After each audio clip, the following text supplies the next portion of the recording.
Hey everybody, Doug here from 2 Plus Stuff, and I'm just sitting around hanging out.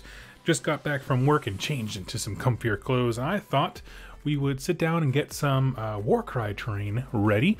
Many people have been asking about doing the narrative battle reports with a few improvements and stuff like that, and so that's exactly what we are going to prep tonight. So let's go to the downward cam here, and I'll get myself set up. And let's see here. I'll use my super gnarly looking, oh, here we go. My gnarly looking one, since we're going to be making a mess tonight.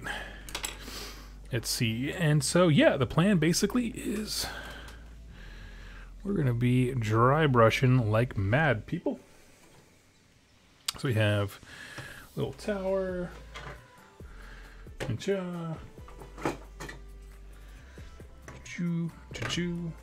And this guy. Hello everybody, I see the chat's filling up. Let me know if you can see and hear me okay, just so I know everything's working, but seems to be just fine so far. So basically what I'm planning to do is I think I want some buildings to be, I want them to be different colors, kind of break it up a little bit. And so not a ton of the terrain has them like, connected as if they were a singular building. So what I'm thinking is probably do gray for the big guy. So let me let's do that there.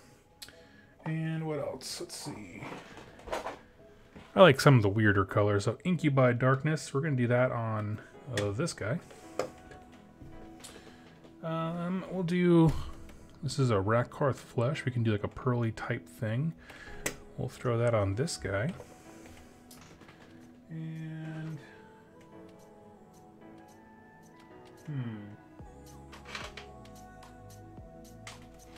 maybe a Celestar Gray. And for the bell tower, I'll probably just do gray again because I'm going to have the metallics on it that'll really pop. So, yeah. Echo, thank you for letting me know everything's working. Sweet. So let's begin. So, let's do some chatting here. First up, who else is very excited that they're focusing on Necromunda for a week? I can tell you that I sure as heck am. Brent, what is this set from? This is the Warcry 2-player starter set. It's all the terrain you get in there. I've been waiting for a good day to go out and prime. We finally got one this weekend on was it Saturday? I think I was out there. Yeah. Jack says no Jack on this episode. I think I'll pass. You can join me if you want, buddy. You want to come on? Shoot me a message. My phone's next to me. We'll figure that out. I don't care if we do it online or while we're live. What is it? Screw it. We'll do it live.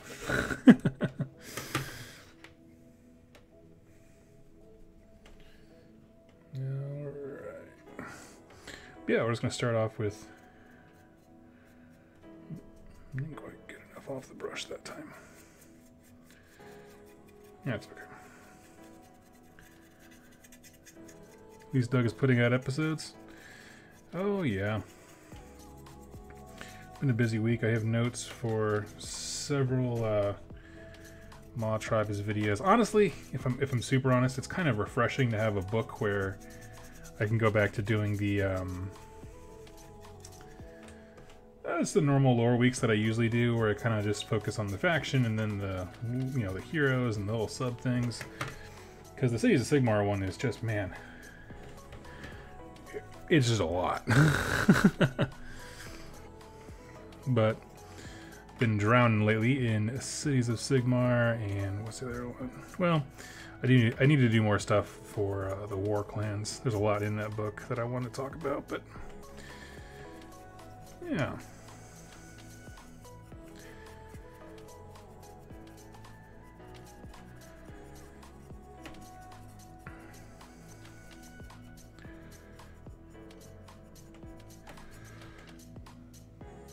Episode is going up tomorrow. What episode is that? Oh, you guys. My brain just fired and got the connection. Hey-o.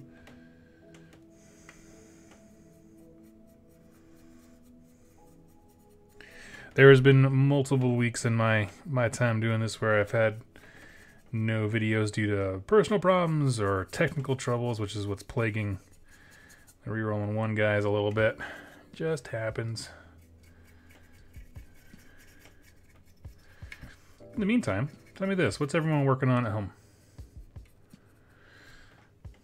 With the update on the Slaves to Darkness, are you planning to return to Chaos Undivided? I have no plans to go back to Slaves to Darkness quite yet. You know, I mean, it's one of those things. I know I said this before when I had my Stormcast, but I just like I reached a point of contentment. I just every time I play the Warclans book, I just have a blast. And so, yeah, I don't know. It's just been,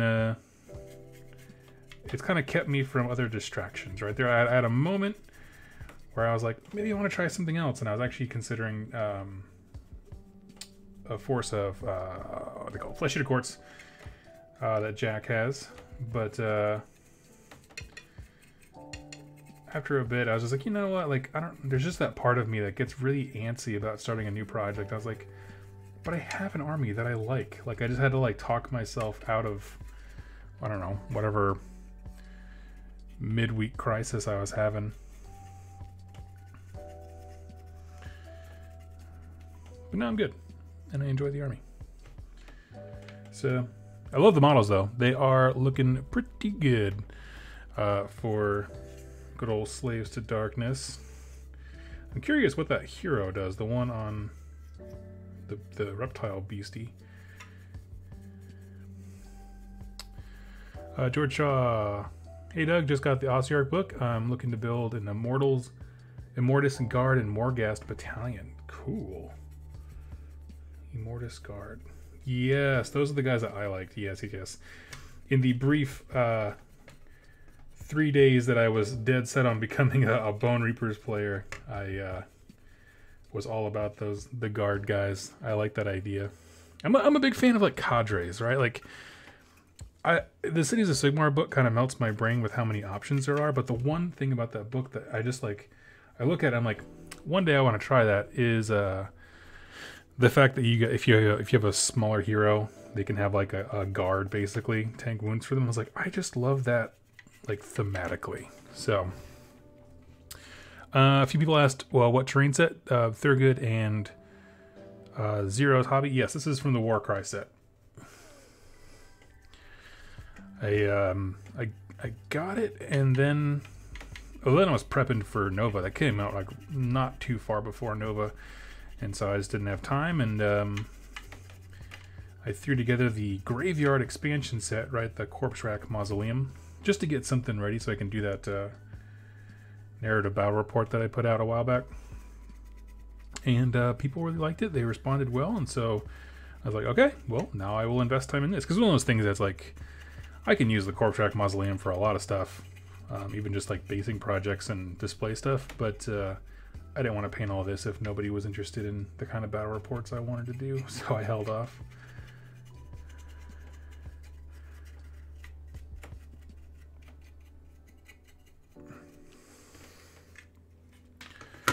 The announcement of Slaves to Darkness is going to tank my wallet. I've heard that quite a bit.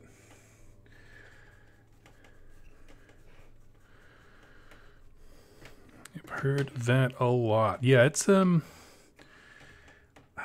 just don't know if they don't realize how much people like some of those old things, like that they want them to get rebooted. I don't know. I mean, I say it, I don't know. They figured it out 3 years ago, right? They said it usually takes about 3 years for concept to product. At one point, so they figured it out at some point, because that's when they were like, oh yeah, we need to actually work on getting what we now know as Maw Tribes like actually out. And so I don't know, there's just a lot of people who love those classic armies. It's not all about the new stuff, and Slaves to Darkness has just been a filler for so long.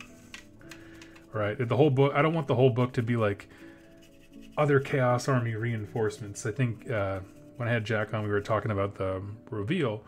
He nailed it, where it's like, I want like Slaves to Darkness be okay working everywhere, but I want them to be the best in their own book. And I was like, that's a good point. I don't want another, what are they called? The Nighthaunt dudes that are just way better in Legions and Nagash that everybody takes. It's not Dread Sights. Something like that. So yeah. Let's see. Has anyone ever gotten into War Machine? How is it different from AOS? Brent, I used to play War Machine. I played it before I played any Games Workshop game. It was my entry point. It's pretty different. There's a lot more like focus on modifiers, so you're almost always rolling a d6 or a 2d6, but instead of having like, you know, 3 up, 4 up, that kind of thing, it's like this guy has a stat of 10 and you need to roll a 6 because you need to have a 16 to go over the other guy's armor, and it's very tactical. It's very they claim to focus a lot on the competitive aspect. They don't take well to conversions at all, like at all. It just wasn't my scene.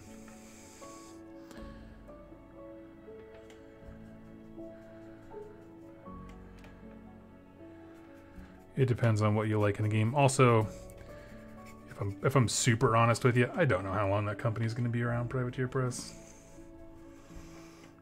But the good thing is, if you have an interest in it, you can buy a used army very cheap.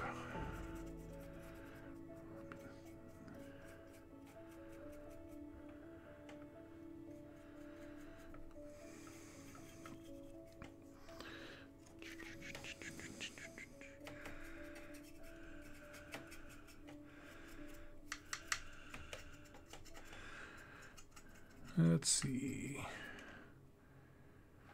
You'll have 5 armies and 1 with slaves. Yep.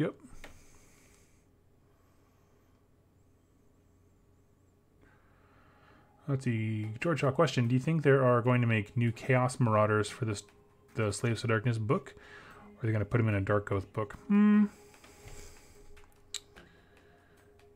I don't know. I mean, I'm not even sure they're going to make new Marauders, if I'm honest with you. If that book came out and they just cut Marauders, I would not be upset. I'm not saying they will. I don't think they will. I think they're in a picture somewhere, but I have no idea.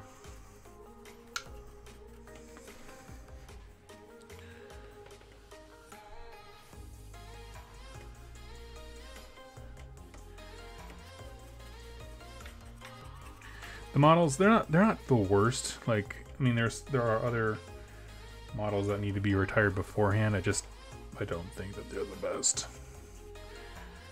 I wouldn't be sad.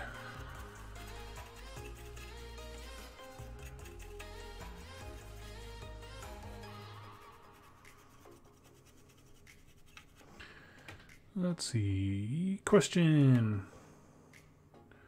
Thunder, Tusk, or Stonehorn? You know, I haven't even kind of looked at the rules for Maw tribes to even give you a suggestion. Although I will say it kind of depends on the hero, right? Because, you know, a Stonehorn with a Frost Lord riding it, I feel like has a different impact than, say, one with like a Huskard. So I don't know.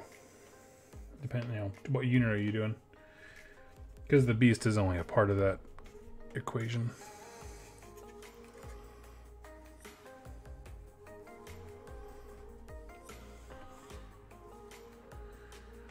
Marauders can be good. Yeah, I saw your comments there. They can be.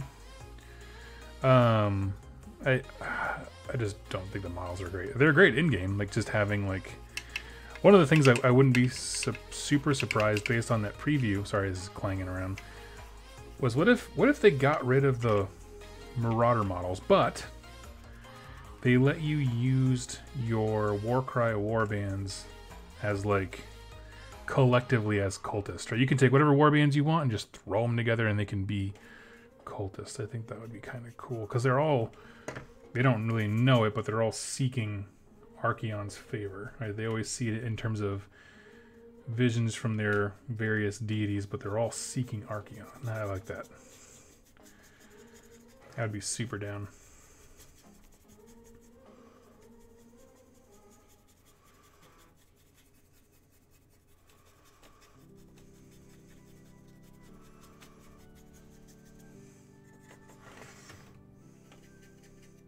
All in all, I think it just comes down to how long they want to nurse that mold along until they can make something that looks better.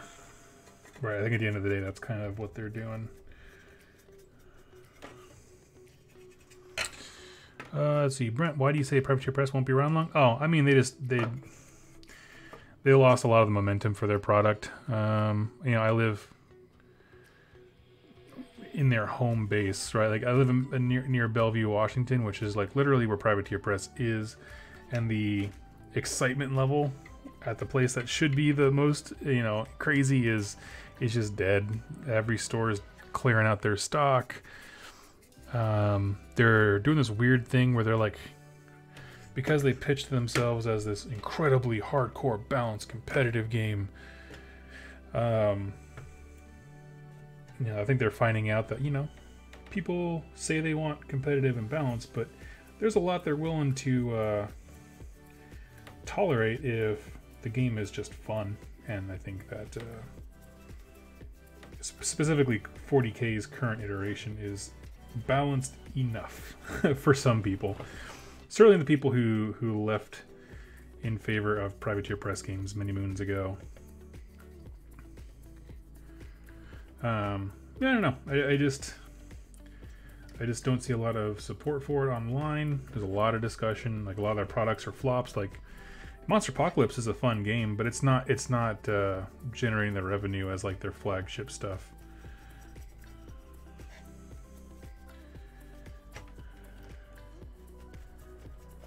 The stuff that took them as far as they did.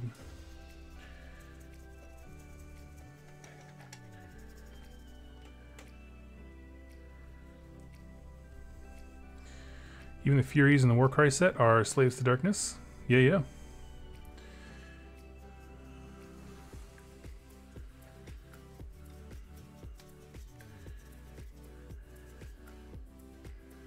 Yeah, I'm excited for all the different options we'll have available to us.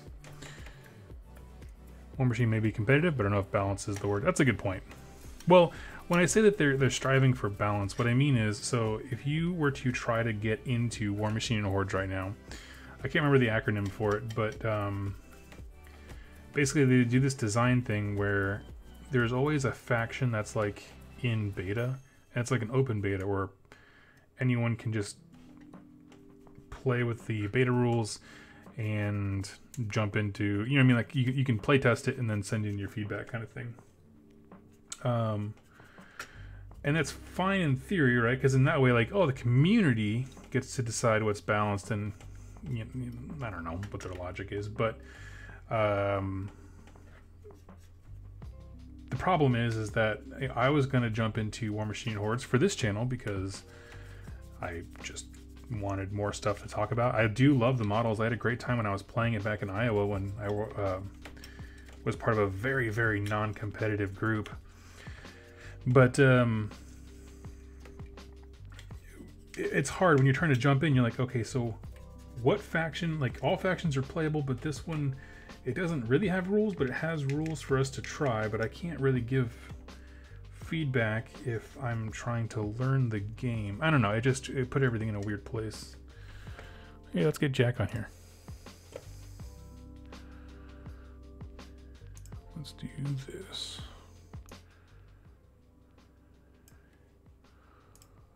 Bum, bum, bum. Give me 1 second.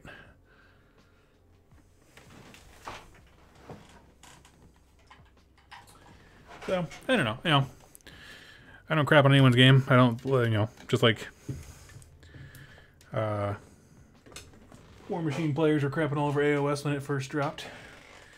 Don't want to do that. I have less reservations about the game and more about the company and how they kind of make it kind of difficult to onboard. I mean, I tried to get into it and I just found it very difficult.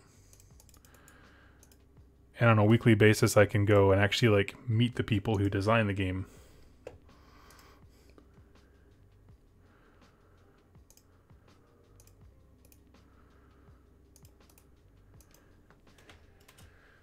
Okay, let's see how this goes.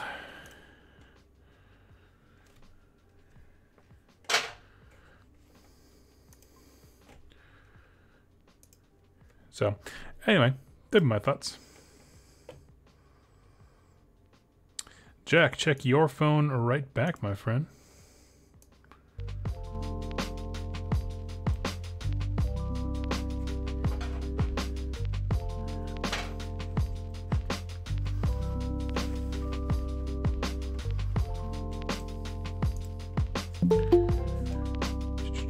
Sorry, buddy. Hey, you there? Hey, it's me. It is, in fact. How are you doing? I'm doing well. How are you, my friend? I am good. Go ahead and talk for like 2 seconds just to make sure everything's working. Hello, hello. Testing, testing. 1, 2, 3. Okay.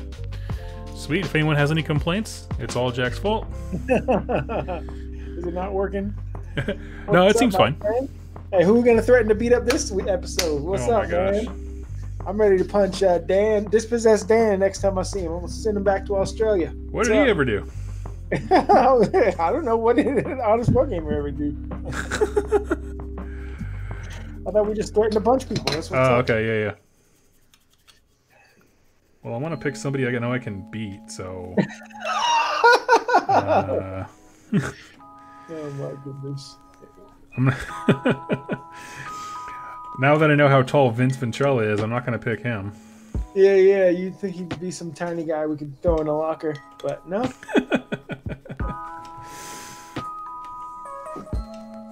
I mean, he's not that tall. Like, he's not taller than either of us. It's just what I expected to what I saw. I was like, oh, you're way bigger. Exactly. I want an assured victory. I don't want to fight. I don't want a chance. Yeah.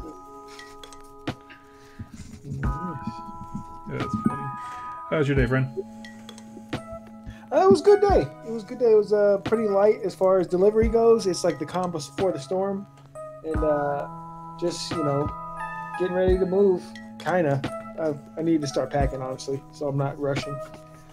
And I am currently working on some endless spells. The Umbral Spell Portal for my Cities of Sigmar army, because Cities, one of their coolest rules is being able to have like the advanced or enhanced versions of every endless spell, which is great. And I am doing another Sorceress on Foot. Nice. Cool. It's nice. I find it that I enjoy having multiple projects to kind of just switch and paint up. Like, it's not all just the same unit that I'm trying to go through. Yeah, I get that. I try that, and then I just fall super madly in love with one and then sell off the other. I think Iron Jaws is like, do you have everything painted for Iron Jaws, or do you still have stuff unpainted for it? I was actually going to paint that instead of this, but I was like, well, I could sit down. No, I have 15 Ard Boys, a Mega Boss, and a War Chanted. Oh, nice. So, and that'll give me a... With the exception of an all pigs list, I should be able to build most things that I would want to. I think you have everything for Big Wah, except for the Wargog Prophet that you did order, right? Yep. He's coming in Thursday, I think. What do you usually buy stuff from? You go straight from GW or what? Yeah, well, those two models, the Wardock and the Wargog Prophet, are web exclusive, so you have to go to GW. Oh, gotcha. So yeah, man, it's so hard for me to pay full price for something because we're spoiled. Because one of our, I think two of our stores, within driving distance, they sell all Games Workshop products for 20% off. Well, I mean, I don't think they sell paint, but like the models, and so it's like, oh, I want to support, whatever game store I go to, but sometimes you're like, I'll just get a candy bar. Yeah. I always try to buy paints whenever I'm out and about. Like, I always want to leave with getting something just to say, like, hey, thank you. Always want to do something, but... So I got to ask the question. The Laser Baloney asked if we'll ever do a tutorial series on how to play AOS. That is a great idea. I'll run it by the guys. I think it'd be a useful tool for people. So yeah, I think that's a good idea. Mm-hmm. What about you, Doug? I mean, in the beginning, you had a couple of videos about how to play AOS. just kind of talking over it. Like you had the movement phase and whatnot. Yeah. And then you never finished it. No, and then the game went to second edition, and then they got Becca Scott to do stuff, and I was like, well, I can't compete with her.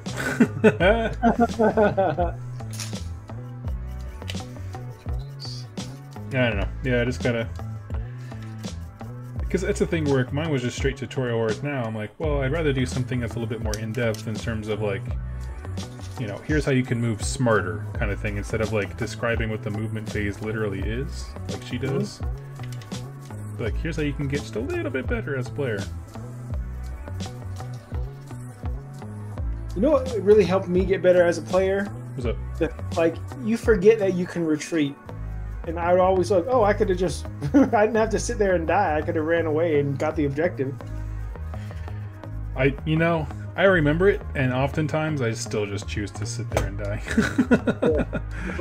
Oh, yeah, you can just run off and just run 3 inches away and be on the objective. Because I just think it's so anticlimactic when all you do is back up and you're like, all right, I'm still within 6 of the objective.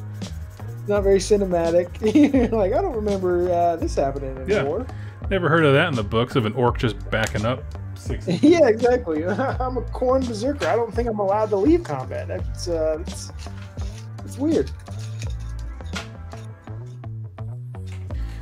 Okay. So, yeah, I don't know. We got Lore Master Sotek. What's up? What's up? He wants to come on for a paint and hangout. Send him an invite. Yeah, Lore Master, you want to join us? I can give you the link.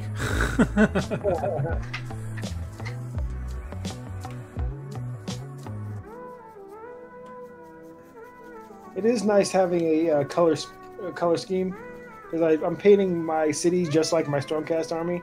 And it's like you don't even have to think about stuff. Yeah, yeah.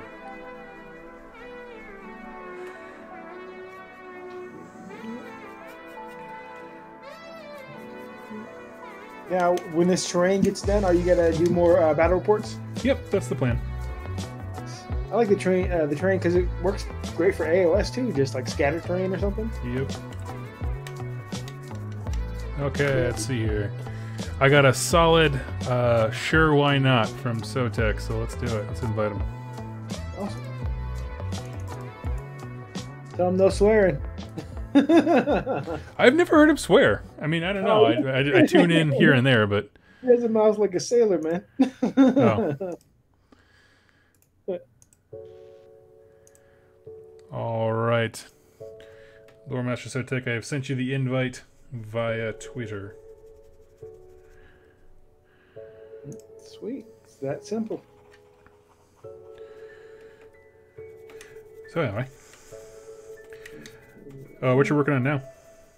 The Umbral Spell Portal. I'm doing the blue portal at the moment.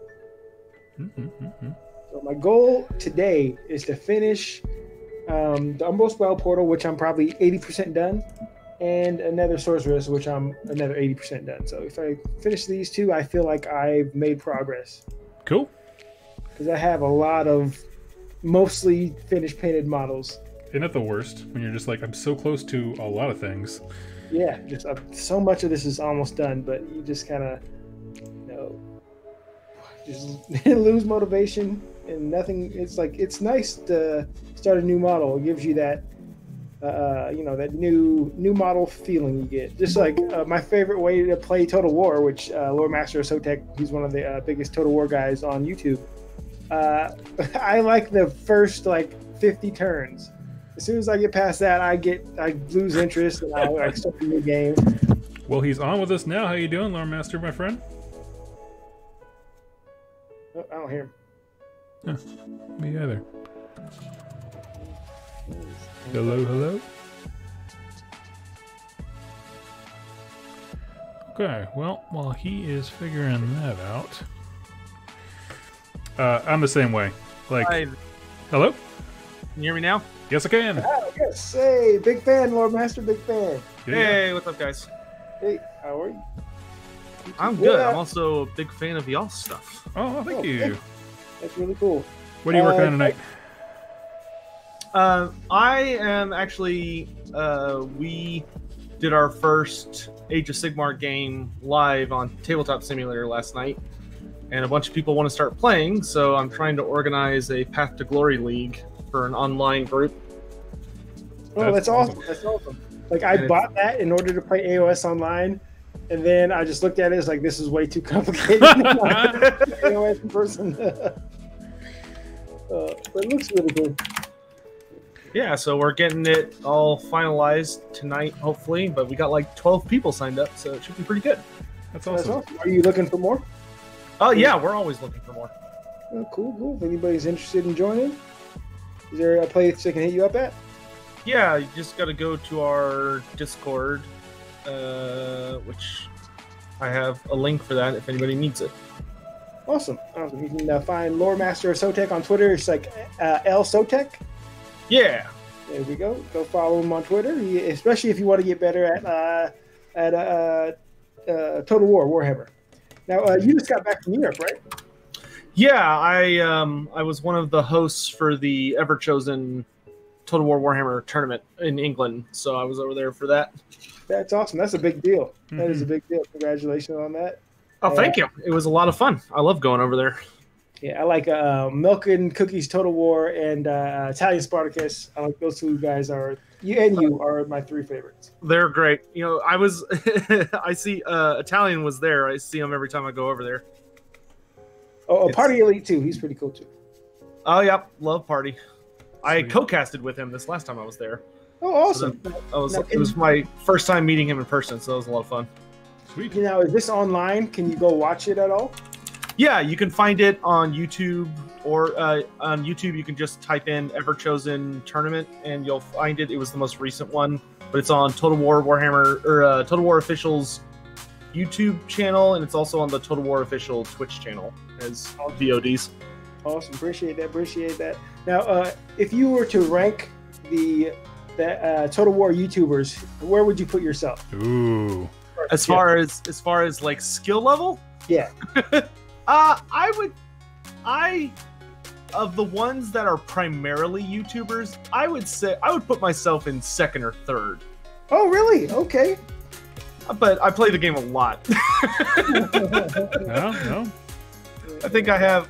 Oh man, I have almost 2,000 hours in Warhammer 2. And I got another 1,500 hours in Total War Warhammer 1. Oh wow! Yeah, I didn't get. I used to be. Here's my backstory. And as far as PC games going, I got addicted to World of Warcraft in like 2005 or 6, and then I was like, I can't have a PC, and so I got. And and I was like, all of a sudden I saw Total War, and I was like, maybe it's time to get a computer again. Now I just play video games that I can leave, so I don't play online. Like, I just play turn-based games and stuff where I can get up and go. Yep, Civ is a perfect one. Exactly, yeah. Civ is good for that. It can be dangerous though. You can get Civ that can be a bottomless pit of time. If you look at the plate, it's like wow, I spent that many hours. Now surely some of this I left my computer on. That's why it's so there's so much time. Now so are there like leagues and stuff, or is it easy to get like a yeah, we're actually expanding how it works a fair bit, because there's been a lot of push to try and get the Ever-Chosen to be even bigger, because we've been getting really good crowds. Like the last one, we didn't have a DLC to go with it, so it was just the tournament, but I think we had well over 30,000 people watching. Oh geez. Which is great, and it worked out really, really well and all that. So, but people are wanting to get into it, and I wouldn't call it an esport. It's not quite there yet, but it's getting bigger, and so we've been working really hard on expanding. So there are kind of different leagues. Like there's a Discord that is really, really big right now, which is purely designed for people that are new to the game and are just getting into it and want to play and stuff like that. But yeah, it's been a lot of fun. But I'm glad I'm back. I've been trying so hard to get back into tabletop, being where I spend most of my time. Mm-hmm. And I gotta say, as far as Total War YouTubers who comment on AOS, you've always been the most fair. Oh yeah, it's well, you know, I'm not gonna name names, but I do feel some people have been really unfair to AOS, especially because a lot of them never played tabletop ever. Yeah, Jack. They just look at AOS and I think they just like to hate on it because it was really popular to hate on it for a good time. True. And I don't like when people do that. I think it's unfair to the game. You know, it's like if it's somebody who is a really hardcore Bretonian player and he's like, man, I hate AOS. I'm like, all right, that's fair. I'm the same way, yeah.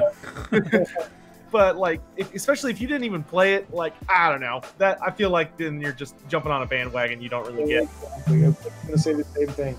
Now, if people who are into Doug's channel, if you'll notice that Doug doesn't have a lot of old world, lore. If you're curious, but Lore Master or Sotek, go check out his channel. He has a ton of lore, especially on Lizardman. That's like his specialty. What's the channel name? Your channel.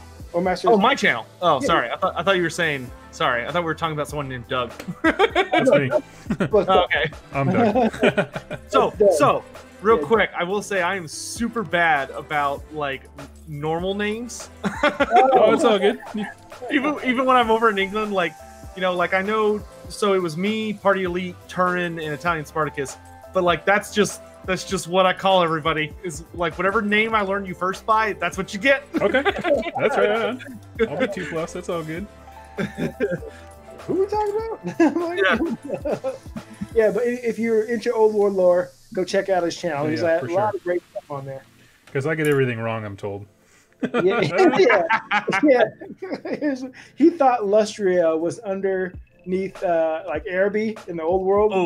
Oh, well, I mean, I could see why you thought that. You're being way too nice. You don't have to do that.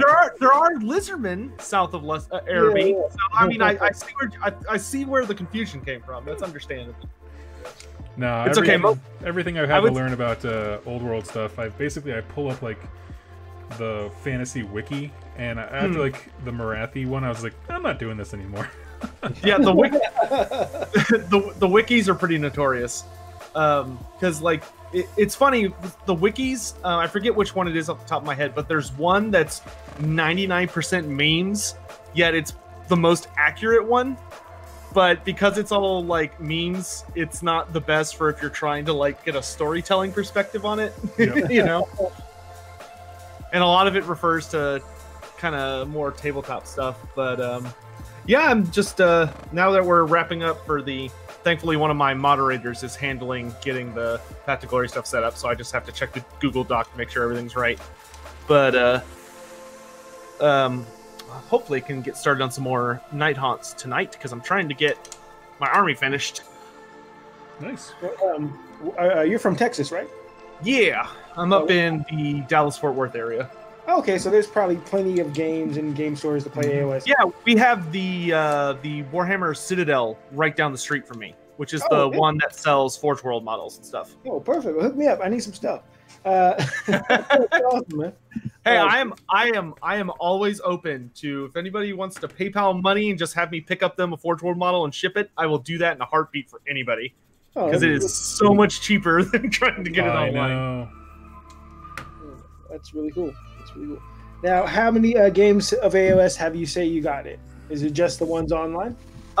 No, I've played 3 games in person with my I played a little bit in first edition with my Seraphon, but because I had like a huge Lizardman army from Fantasy, and I was definitely in the ballpark of I really didn't like Age of Sigmar when it first came out, especially when they opened up with Stormcast Eternals, which for most fantasy fans gave us aneurysms because it was just like, it's 40k. It's like there's Space Marines. But once things calmed down a little bit, I tried first edition with Seraphon, and the Seraphon were really, really strong back then. Yes, they were. Just because there wasn't a lot of mortal wounds in the game. So when you could take Seraphon, you could take like an all Temple Guard army with a 2-up save that ignored -1 rend. Like they were so strong. Yeah, yes. And it was back you summoned with spells, so you could just keep summoning. Yeah, stuff. Yeah. And so I played them for a bit, but then AOS kind of came out when I was wrapping up college, so I wasn't like in a place where I could go casually play a bunch. So I kind of stepped out of it for a while, and then when second edition finally came around and they revealed the Night Haunts, I was like, oh, those look really cool. Yeah, but I started collecting Night Haunts, but I had this weird thing for a while where I was like, I don't really want to. I kind of got used to playing with a fully painted army, so I was like, oh, I don't want to play until all my models are painted. I get that. But things are so busy for a while that until I think like 3 weeks ago, I hadn't got my Night Haunts painted to the point where I was like, all right, now I'm ready to go play. Cool. Gotcha. Now, our question: Are your I was going to call them Seraphon? Are your Lizardmen on round bases? Are you still? No, and they never will be. Never. You're not going to switch them? No, they will be on square bases till the end of time. Come on, join us. Because here's the thing, especially at my local store, you can still go in on like Tuesdays or Thursdays, and you can still get games of Warhammer Fantasy in with people. Oh, okay, really? That's different. Oh, it's like we're in Washington. It's totally dead up here. Yeah. So it's like, if I want to play my Lizardmen for like an actual game as Lizardmen, then they gotta, it's like, oh, if I want to play AOS, it's not a big deal that they're on square bases. But if I put them on round bases, that would screw up Fantasy really bad. That's fair. Yeah, gotta have square bases for Fantasy. Oh, come on, you want to switch. Why do you think you don't play Total War Warhammer 1 anymore? It's the future. You got to. Oh my gosh. No, not the same kind of future. it's wrong. It'd be like it's against God. It'd be like putting Total War Warhammer 2 on a PSP and being like, it's the future. It's something different. Oh my gosh. Now, are you I could be getting this wrong. Are you a teacher? No, I did teach back in the day, but now I just do YouTube full time. That's awesome. That's what Doug's trying to do. Yeah, it's stressful, but but it's fun.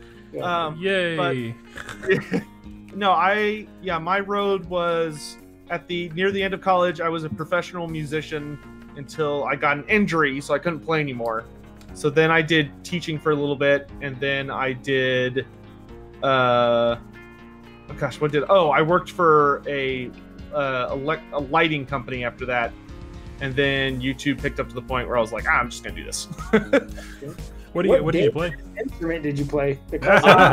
Yeah, I was a bass clarinetist. Was my speciality, and I played with the Amarillo Symphony for a while. Wow. Were you like lifting it over your head for solos or something? What happened? How'd you get hurt? No, I was at a Memorial Day celebration with some friends, and I don't know how it happened, but somehow like someone had bought like a bunch of ingredients to make all sorts of food, and they had all the raw beef to make sliders, and either a rock or a piece of bone or something got into the slider that I ate, and it cut my throat open from on the inside. Oh no. So it screwed up. There's a mechanism in your throat that like closes for when you eat or when you breathe, right? Yep. There's like a little piece of skin that got messed up. So I basically couldn't eat. I couldn't control between eating and breathing very well, and it made life very stressful. Yeah, I can imagine as playing any kind of air instrument. Yeah, so playing an wind instrument became pretty much impossible, just because, and it was not fun. Like it was bad. Oh man, it changed my feet, bro. Yeah, it changed my life pretty fundamentally, and it was one of those things that it kind of man, you don't take for granted how automatic like eating is until you get so jacked up, because I got to the point where I couldn't eat, so I stopped eating for like a month, but I lost such a severe amount of my body weight, I had to get back into it, or else bad things are going to happen. Right. So I had to teach myself how to eat from scratch again, and it sucked. It really sucked. Jeez, you need to sue whoever gave you that poison slider. Oh, dude, I give him so much grief about it now. Like he loves grilling and stuff, but if he ever makes burgers, I'm like, no. Like I will go to a terrible fast food restaurant. I'll go to Sonic and get a burger. Exactly. Wow. Dang. But yeah, but that was years ago. So life's good now. Like I could pick up my clarinet and play now. It's just I don't own a bass clarinet because those are like $13,000 to get a decent one. So, you know, when you're in college, it's easy. You just rent the one the school owns, and they have the really, really nice ones. But when you're wanting to have one on your own, it's like that'll be, you know, a small car's worth of money. Yeah, that's a single Warhammer army worth of money right there. What are y'all working on? Endless spell. Umbral spell portal, because I'm building a Cities of Sigmar army, and just this the endless spells are great in that army. Yeah, they get the upgraded versions, right? Yep. I'm so jelly. Okay, I got 2 lore masters in my fingertips, so I'm gonna do a little game where I'll ask you a lore question. You chime in just by saying your name first. Okay. I will go the first to 5. So they're gonna be a mix of new lore and old lore. Okay. All right. So just say our name when we're like ding. Yeah. Okay. All right. So the first one is going to be an old world question. All right. It's going to be right down Sotek's. It's going to be easy. What is the name of the skink? Chameleon skink who was trapped in the realm of chaos? Sotek. All right. Sotek. What is it? Oxyodel. Yep, Oxio. Okay, that was an easy one. Okay. It's 1-0 Sotek. I got my hand over the buzzer. Exactly. All right. Okay. AOS question. All right. After the Age of Myth and before the Realm Gate Wars, what is the age that's in between? Doug. Sotek. Oh, I think I heard Sotek. Okay. Age of Chaos. Age of Chaos. Oh my goodness, that was for you, Doug. You gotta be faster. I just said my name. Louder. Sotek, he just overrode you. Okay. All right, next one. Let's flip in with that. Seems like a bigger test of being assertive as a person than it is about knowledge. Yeah, My no. goodness. It's still 2-0. Okay. Old world question. What is the name of the book that dwarves write misdeeds and wrongdoings in? Doug. Sotek. Go ahead, Doug. I heard Doug first. It is the Great Book of Grudges. A great book of grudges, you are Do right. you know how to say it in Kazalid? Oh. What's its That wasn't the actual name? question. Okay, it is. Well, Doug's making a comeback. It is a 1-2, Doug. Okay, next going up. How are this is an old world question and a new world question, I guess. How are Tyrion and Teclis related? Doug. Sotek. I heard Doug first. Go They for are it. brothers.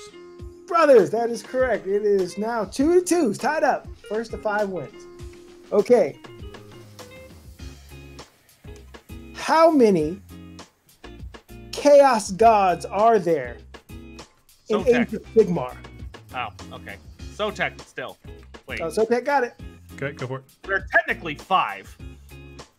What are their names? The Great Horned Rat, Slanesh, Nurgle, Korn, Zinch. Yeah, you got it. I wasn't sure that you were going to be able to do that one. So next time, tell me you got to say if it's a Sigmar or a Old World, because those would be different. Yes. Yeah, 'cause I guess in fantasy, Hash It would technically also count. Yeah, and what's his bucket? Is it Malal or whatever? Is that 40k? Oh, that's a 40k thing. Yeah, okay. Well, I would have been wrong anyway. Okay, so it's 3-2. Sotek, I messed up on that one. Sorry. I didn't Jeez. clarify.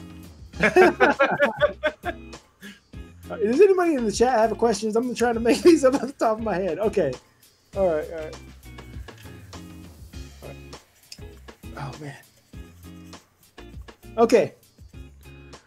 Name all the realms in Age of Sigmar. Doug. Doug, okay, go, Doug. Oh, wait, question. Follow up? Do you want to do the actual, like, the Wind of Magic or the actual name, like, Akshi or Fire? In the realm, not Wyndham, just realm. Yeah. Okay, so there is Akshi, Chaman, Olgu, Hish, Shyish is at 5. I have Giran and frick. Oh, Azir. You got one more. I counted 7. Oh, there's 8. Yeah. Okay. I think you're missing Beast's true name. Grr. There you go. I forgot about Grr. That's a sad one because that's like the one I'm basing my thing out of. Final answer?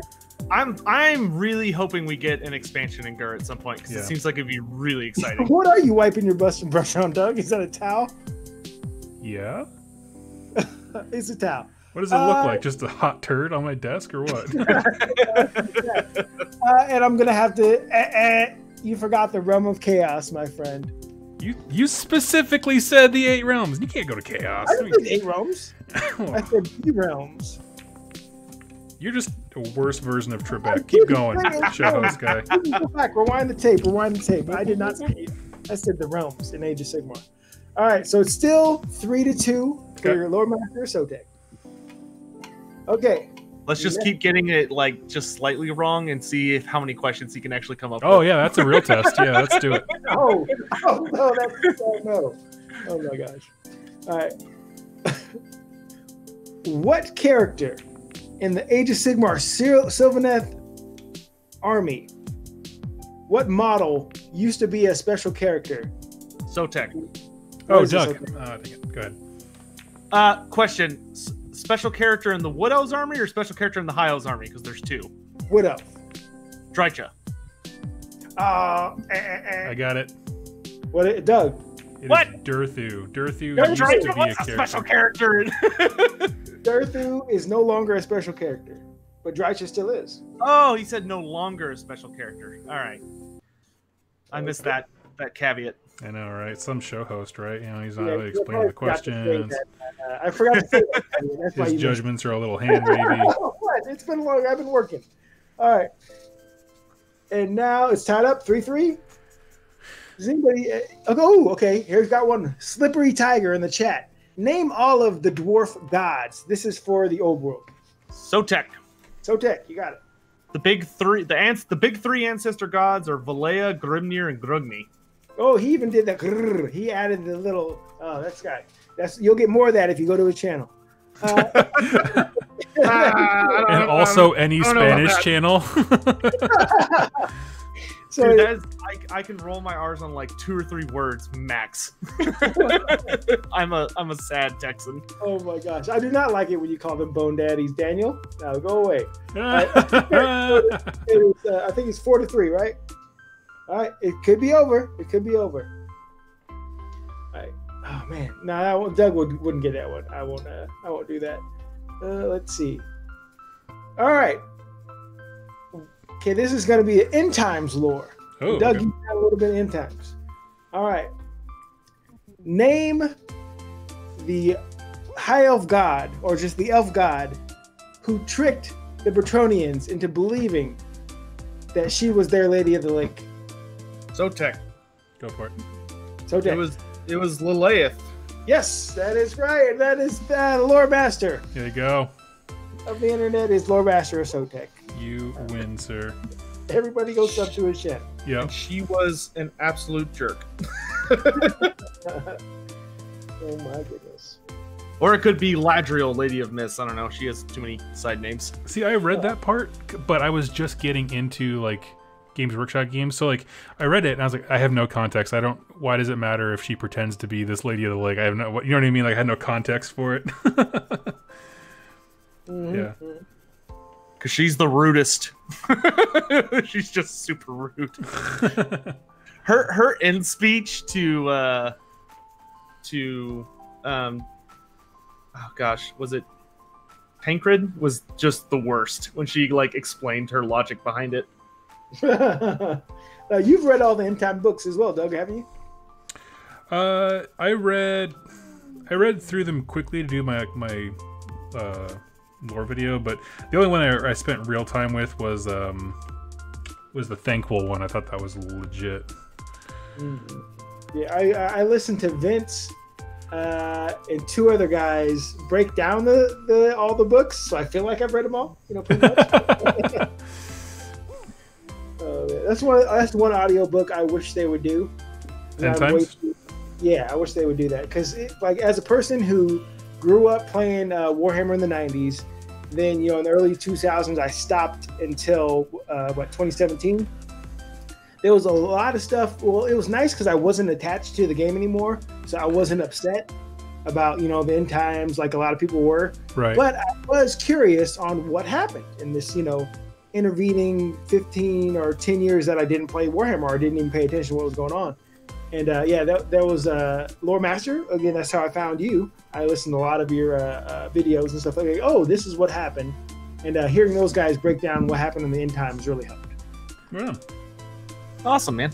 I can't tell if GW wants to ignore that entire part of their history. I feel like they do, just because when it wrapped up, there was a lot of... My only thing with the end times that I think they like to not think about it is just that the writing got so sloppy by the end of it. Like, it started off really strong, but once we got into the third book, they started having all these weird inconsistencies, which, if you're trying to do lore stuff about the end times, makes it so hard, because each book, for each part, all 5 parts, there was a big book and a little book, right? Right.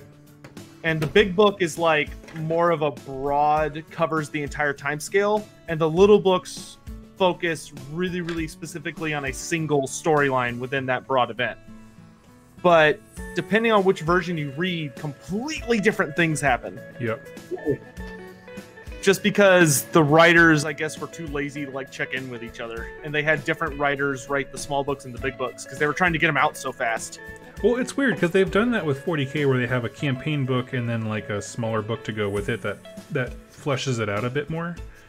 But I remember hearing that before, and I just don't think that the writers were on the same page as far as here's the macro view of the campaign book, and then the micro view of boots on the ground kind of writing just didn't line up. So I don't know. That was what I've heard. I haven't read them all, obviously. Yeah. Well, yeah, and it's that's what's always made me jealous of the Horus Heresy, is that the Horus Heresy novels have a bunch of writers, but they have to work together, to make sure their storyline is consistent. What do you mean teamwork makes the dream work? Sounds like something a nerd would say. Yeah. Now, how long from the beginning of the end times, the first book, until the last one? How long was that, or till when AOS came? How long in our time? Yeah. I think the end times took about 2 years, and Age of Sigmar came out, I want to say, another year or 2 after that. Okay. Was it that long? 2 years? I think so. I know at least from Nagash to I think Thanquil was a year. It was a little over a year. But the issue they ran into with the end times was that Nagash was really well received, and then all of a sudden Games Workshop was like, "Oh, that was great, but this book's really hard to make. People want more of it, and we don't want to do this for 10 years." Right. So they started kind of wrapping stuff up, which was a shame, because there was a lot of storylines that people were excited to see resolved that they just kind of didn't. All right, we got a question from the chat. What happened from Daniel? What happened to the vampire counts during the end times? If you don't mind, because I know. Wow, that's TLDR, because it's actually a super complicated answer, because Nagash was really important. So vampire counts were doing their own thing until... So Manfred von Karstein did his typical thing of trying to become super amazing, but he goofed it up like he always does. And he helped Archon the Black resurrect Nagash. Nagash came back and immediately was like, okay, all of the undead work for me now, or I'm going to kill you. And all of the vampire counts joined up with him, and there were a few that tried not to, like Zacharias the Ever-Living tried to bargain with Nagash, and Nagash just immediately made his head implode from miles away. The Ever-Living. Yeah, so at that point, most of the vampires joined up with him, and that's how we got the 9 Mortarchs. The original 9 were all, or for the end times, the 9 Mortarchs were all Vampire Count or Vampire Count related. So they had back Vlad von Karstein, Manfred von Karstein, Drakenfels got brought back as a a creature called the Unnamed, because I guess for copyright reasons they didn't want to actually say his name or something. And you had Manfred, Archon the Black, you had the Necromancer Dieter Helschnitt, and who were the last two? Oh, Wallach Harkin, who is the one of the big blood dragon vampires, and then Luther Harkin, who is Lord of the Vampire Coast. That was the crew, and Nagash led them all down to go fight the Tomb Kings, because Nagash wanted to dominate all of the dead, not just the vampire counts. But Settra the Imperishable was having none of that. So Nagash led a big army down, and they had a big fight. Oh, and Neferata, that was the last one. And they had a really big fight against all of the Tomb Kings. Tomb Kings ended up losing in the end, so Nagash claimed all of the undead. And then after that, it was kind of scattered. Like, he sent a couple of them north to help the Empire, but they ended up getting betrayed because some of the vampire counts joined up with Chaos for the first time ever in fantasy lore. Because traditionally, Chaos really hates vampires because they don't have souls, so there's nothing Chaos would want from them. But the End Times kind of was like, forget that.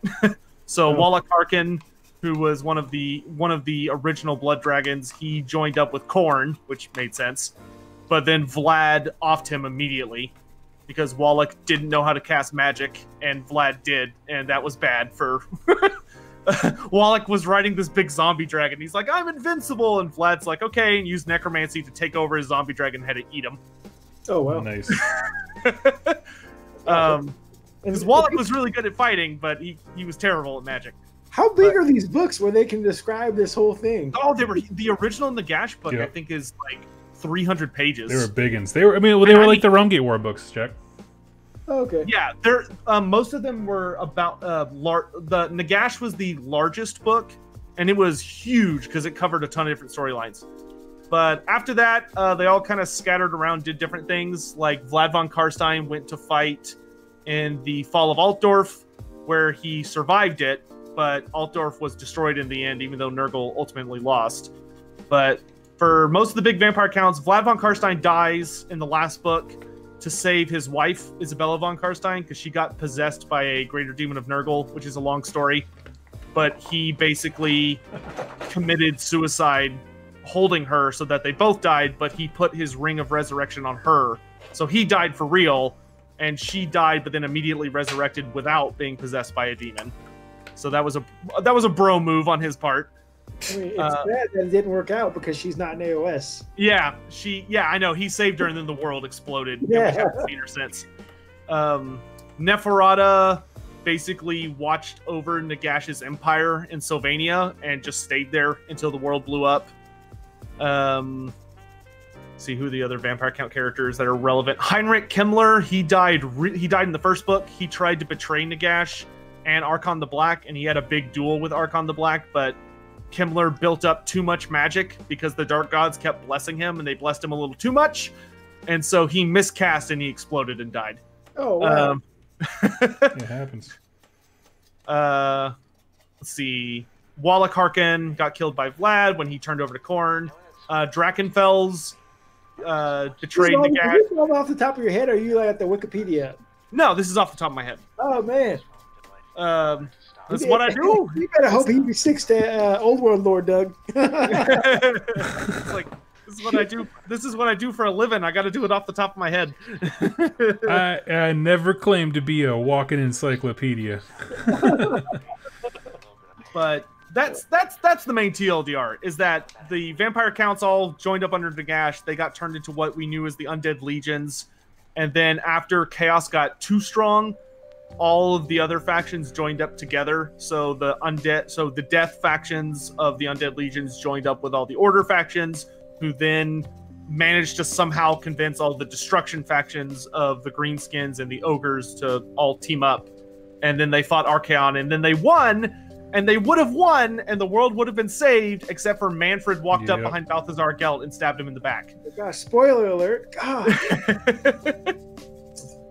But, okay, I know something you missed. I know what happened to Krell. He got beat to death by my boy Sigvald. Oh yeah. Krell did get beat to death. Poor Krell. Krell actually got messed up a number of times in the end times, but Sigvald, of all people, was the one that got the killing blow on him. Because Krell almost died when he fought the Rune Lord Thoric Ironbrow, because Thoric Ironbrow exploded his Anvil of Doom as a last FU and just unleashed all of its power on Krell, and it did not go well for Krell. I like that you can still use Krell's model. It's a shame that he doesn't count as Krell anymore, though. But, so you're saying that Sigvald's fists are more powerful than the Anvil of Doom. That's what I just heard. I mean, if that's how you want to interpret it, I won't stop you. That's how I measure stuff. If you can beat Krell, you're like whoever. But what happened to Sigvald right after that? He got punked. He got super punked. What happened to him, Doug? Let's see if you know the lore. He got punked. He got killed. By who? I don't know, man. Actually, let me rechange my answer. Who's Sigvald? Oh. Oh, man, like, I don't know, man. He had an infected cold sore and he died. I've heard. I don't know if this is true or not, but I heard from a friend of mine who that apparently Sigvald had like a cameo in, I think, Shadespire or something. There's like a piece of the Shade Glass that's supposed to have the most arrogant being in existence in it, and I've heard rumors that it's Sigvald. Oh, interesting. I know. I think his mirror shield or something got mentioned once. That might have been what it was, but I think it was just a cameo. I don't think they're going anywhere with it, unfortunately. Yeah, especially I guess Slanesh has already been released. We can get nothing. Yeah. Well, hopefully, Slave to Darkness is coming out. It's weird the characters they've chosen to come back versus the ones they haven't has been so bizarre. Agreed. Yeah. Like they brought back Festus the Leech Lord, who definitely died in the end times. Like super dead. Vlad von Karstein impaled him with a piece of wood and he turned into a giant tree and died. And then Games Workshop was like, nah, just JK, he's back. Yeah, good. What about that Tallyman guy? What happened to him in the end times? Because he's one of the ones you could take now, too. Which one? The Tallyman. I don't know. Epidemius. Well, he's a demon, so he's got a little... he can't really die, but poor Epidemius, he had such a cool... Like, he showed up with this big army of demons, and he was all awesome outside the gates of Altdorf, and as soon as the battle starts, the men of the Empire just unload a Hellblaster volley gun into his face, and he dies. Just like as soon as it starts. That'd be me. They just shoot him in the face. That'd be my luck. That was like the I was sad we lost the every god has like a super greater demon, right? Yep. But only two of them from fantasy made it to Age of Sigmar, and two of them got replaced. Because we had Scarbrand and Kairos Fateweaver in fantasy, and they're still around. Oh. But for Nurgle back in fantasy, we had Kugoth Plaguefather was the great unclean one.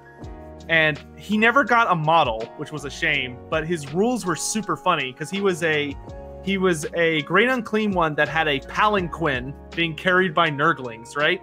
Oh, that's awesome. His palanquin was so big that he had a table with his laboratory set up on it. Because what he would do is he had like a cauldron where he would be creating his new diseases, and he would dip Nurglings in it and then throw it at the enemy army to see what the disease would do when it hit enemy troops.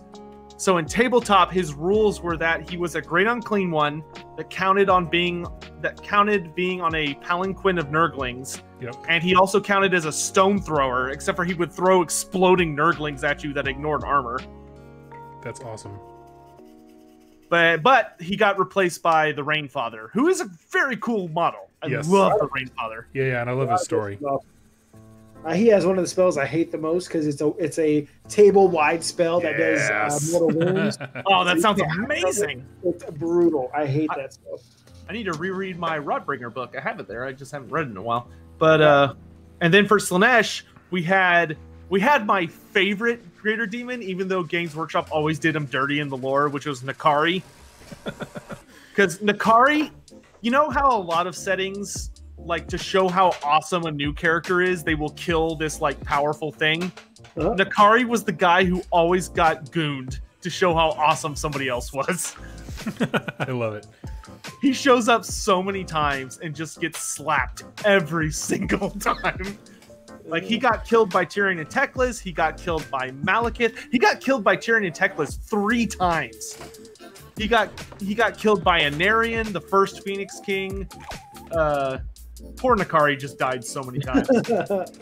All right, I got a bonus point for you. Can you name the so we have Scarbrand and Kairos. Can you name the AOS characters you can take on tabletop, the special character version of their greater demons for Slaanesh and Nurgle? I only remember the Nurgle guy as Rainfather, and I could draw you a picture of his model, but I can't remember what his first name is.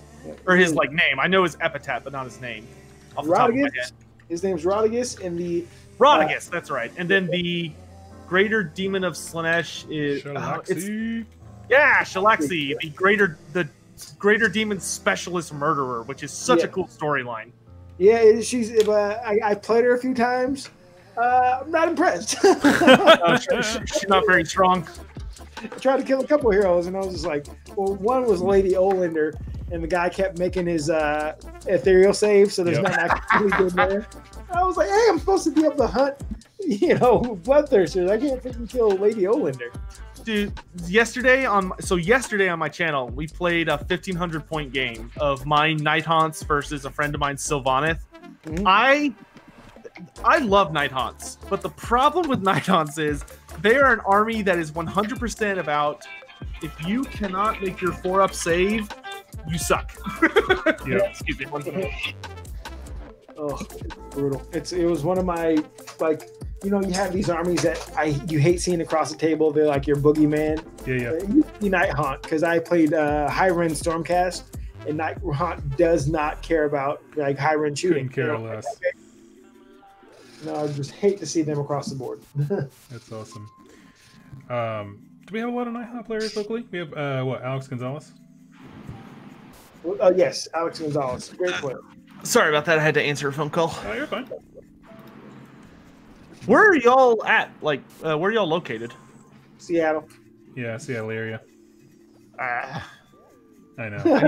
I need to like fly up there to get a game in one of these days. We are so far away from everything. I was trying to explain that to somebody on the East Coast. So Jack and I both went to Nova this year, and they were like asking about, "Oh, what kind of events do you guys have?" I don't really think I've heard of anything out there. I was like, "There's nothing. There is no. This is a void." Yeah, we used to be a void until the Citadel moved in. The Citadel has like spiced things up a bit, but it's only been here for a year, so. Yeah.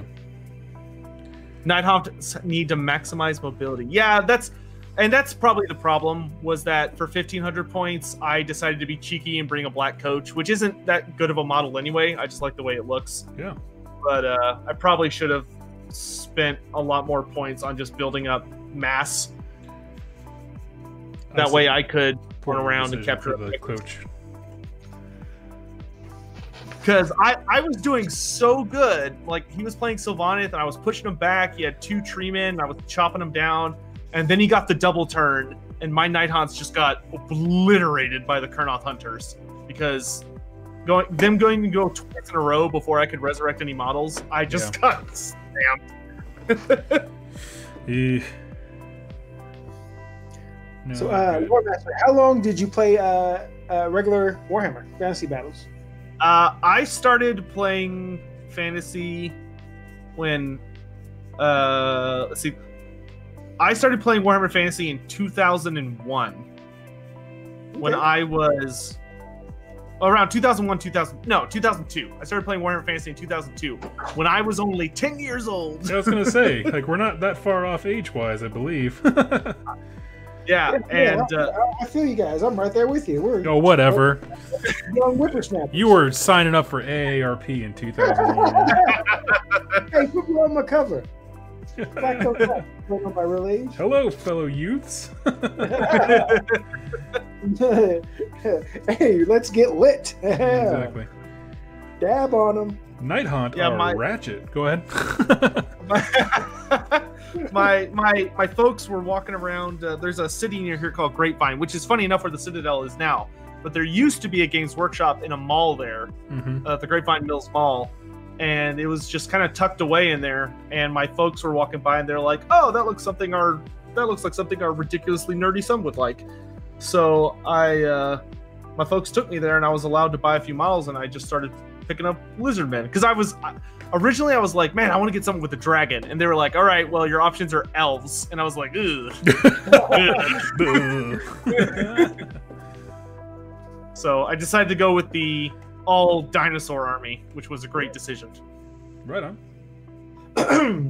So, and Doug, your first army was High Elves, right? Yep.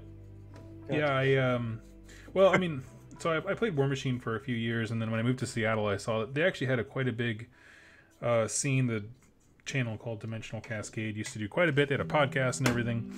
I was like, sweet, they made it look fun, and bought the Island of Blood set. I was like, boom, High Elves, they're super elite. That's such a good starter set. I know.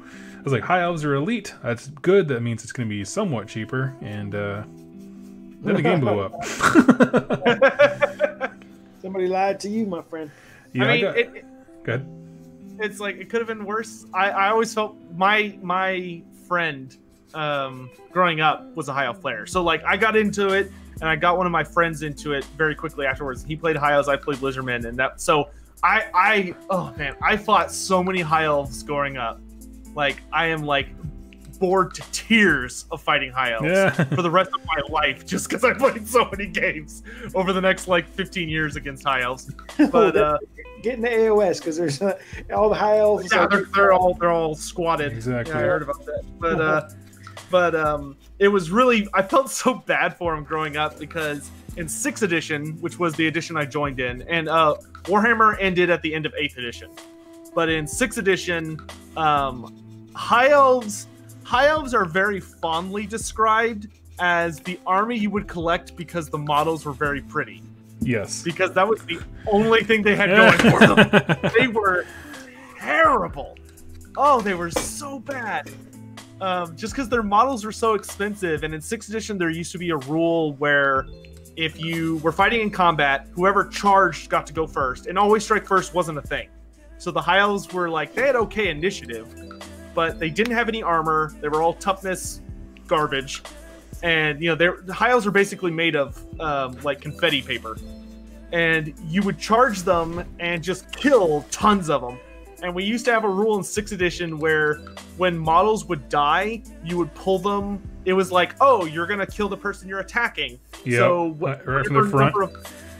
Whatever model you kill doesn't get to attack back. So the High Elves just never got to attack back because everybody would just kill them. That's why in 7th edition, the High Elves, they were like, okay, High Elves, now you can always strike first, and you get really powerful dragons, and here's this cool rule where now you fill in, so you do get to attack back. Nice. Let me ask you this. Do you play any kind of 40k, or you mostly stick to the fantasy side? I do play a little bit of 40k. I play Tyranids. Because they are the gameplay-wise, they're the closest thing to the Lizardmen. That makes sense. Which, fun fact, the Tyranids were originally designed as the space lizardmen, but then they went a bug angle with it. But that's why their playstyles are almost identical if you compare like old fantasy to old 40k. But I really like Tyranids, like their lore and gameplay wise, because I hate Space Marines, and B, Chaos is just more Space Marines. So I was like, all right, I've got to pick an alien race. Eldar elves, can't do that. I have a thing against elves, can't do that. So my options at that point were like Necrons and Tyranids, who I thought were all super cool. So I decided to go with the Nids. And yeah, I got the I don't know if they sell it anymore, but I got the old like $200 starter set where you get like 80 gaunts, a Carnifex, and a bunch of gargoyles and some warriors. And then and then I got another start collecting box that I know for a fact you can't buy anymore, that I think has warriors, a hive tyrant, and something else in it. Interesting. Sweet. And that's my Tyranid army right now. Good. But I'm hoping to get more. But I am very strict policy right now, not buying anything else until I finish painting what I already have. Yes. Are you good at that? I am the worst. I'm okay. I buy books, but I don't buy models. I'm pretty good at it. Because I used to be terrible at it, and now I have all these unpainted Warhammer Fantasy models that I can't even use anymore. Yeah. And they're all sitting all unpainted and sad. What are they for? Nothing now, but back Oh, I no. I have greenskins, so I have all the orcs that you can't use anymore. So all the ones that wear leather, orc boys, biggins, orc error boys. I also have Tomb Kings. I have some of the old vampire counts. I have a bunch of high elves because when my friend left the hobby, he just gave all his models to me. So I have a bunch of high elves, which just got squatted. So now those are useless. I had a bunch of forest spirits for wood elves, but I gave those away to when I started going to the Citadel. I've started getting to know the community there, and there was a person who had just started Sylvanas, so I gave them all of my forest spirits. Oh, that's nice, yeah. So they got like a bunch of dryads and a tree man. Oh, that's cool. And then I had some dwarves, but I had all the war machines. So I had like cannons and organ guns and stuff like that.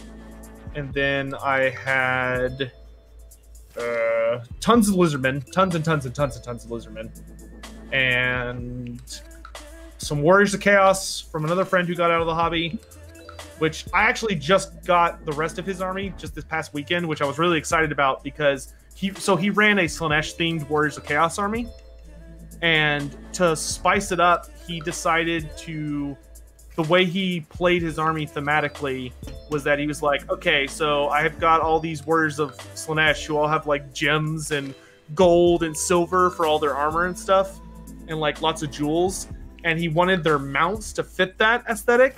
So he decided to make all of their mounts constructs. So like instead of having a chaos dragon, he built the zombie dragon from the vampire counts line and made it two-headed by giving one. He had the Terrorgeist head and the zombie dragon head splitting at the neck, and he painted it like it was a giant statue made out of gold and silver. That's awesome.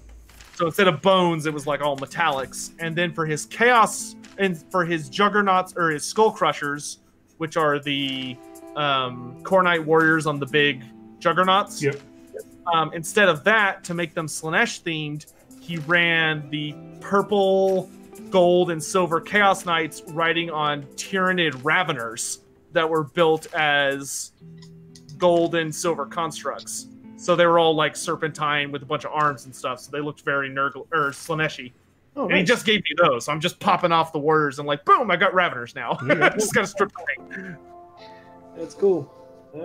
Let's see. Oh, we got a question in the chat. Lord Master of Sotek, have you seen the coconut crab Tyranid and mantis shrimp Tyranid paint schemes that are doing the rounds on YouTube? I have not, but that sounds hilarious and also kind of terrifying because coconut crabs are legitimately terrifying. Yeah, they are. Way too big. They are way too big. That's awesome.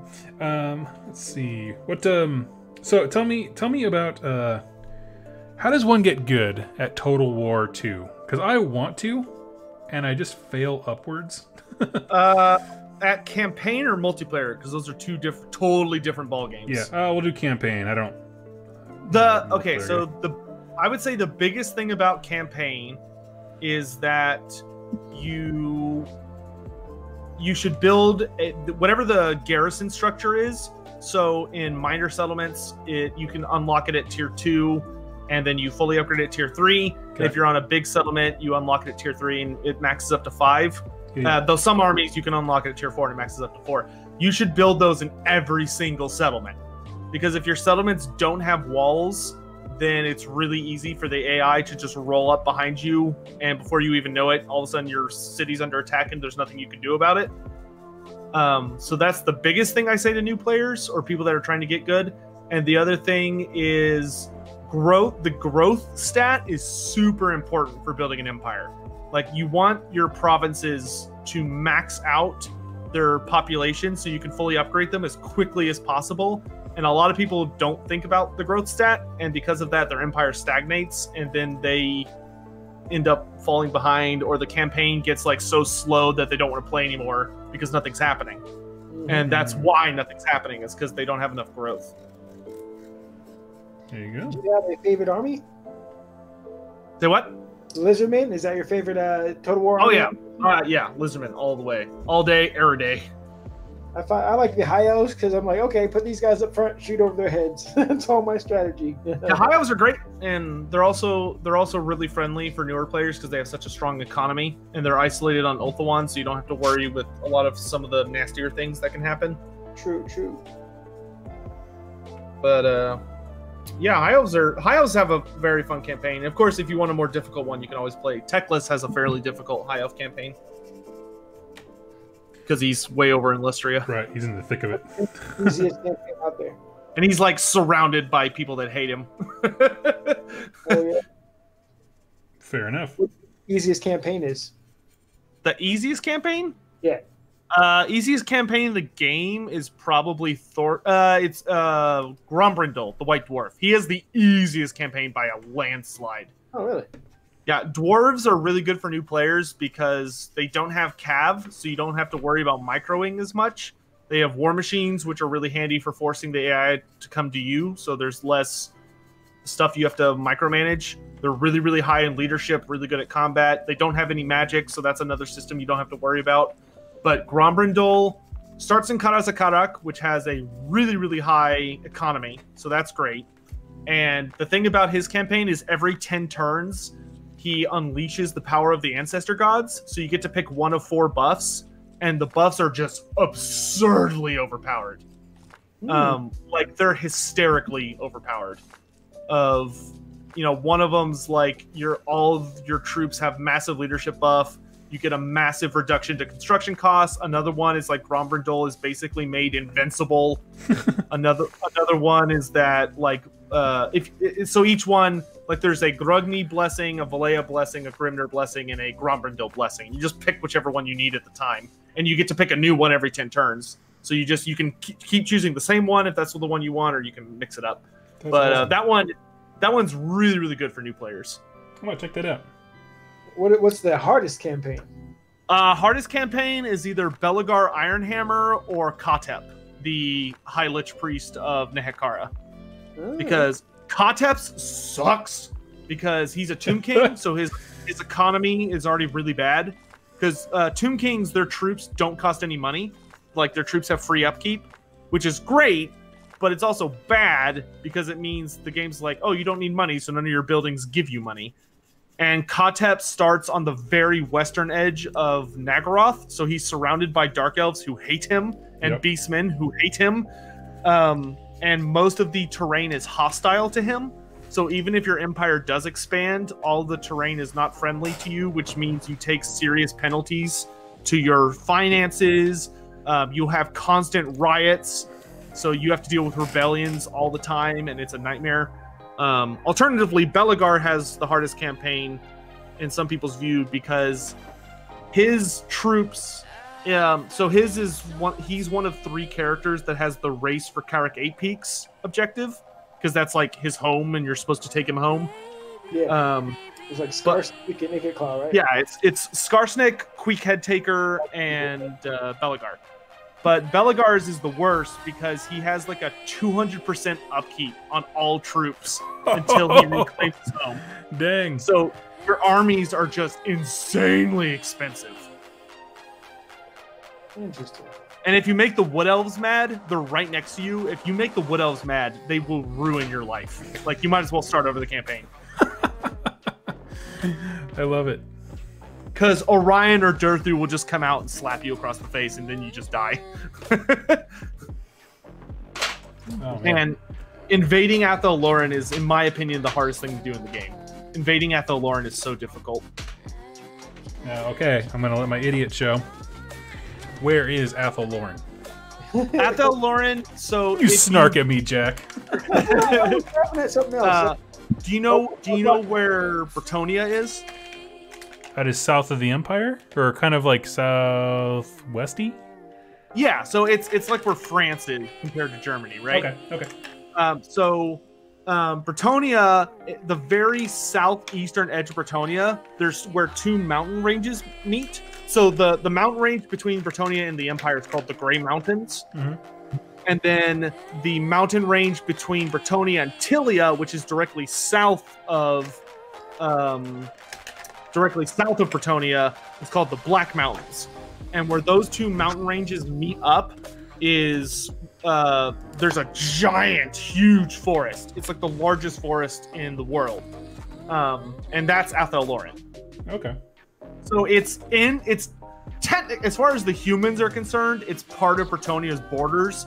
But if you tried to enforce anything on there, you would get murdered and ripped apart by trees before you could sneeze. We got a question in the chat. Question: when do you go to the Citadel? That's from W. Soren. If you ever want to bump into me at the Citadel, I usually go on Wednesdays because that's Age of Sigmar night. Oh, there we go. You can either find me there painting or playing a match. Will they let you play Fantasy Battle with your Lizardman there? Yeah, if you want. No, get out. That game's just no. They have a ton of tables. It's a very large store, so as long as they're not like packed, I don't think they care. That's cool. I think I know Venomous Wargaming. They're another battle report channel. They are down in that area, I believe. Actually, Texas is a little bit. I know Texas is huge. I know. There's at least 2 channels that do battle reports for their content that are fairly large, but they're both in Austin. Yep. Austin's like 4 hours away. I remember. I'm actually from San Antonio, and I remember I was taking my wife home one time. We were driving, and she saw the sign like we just hit.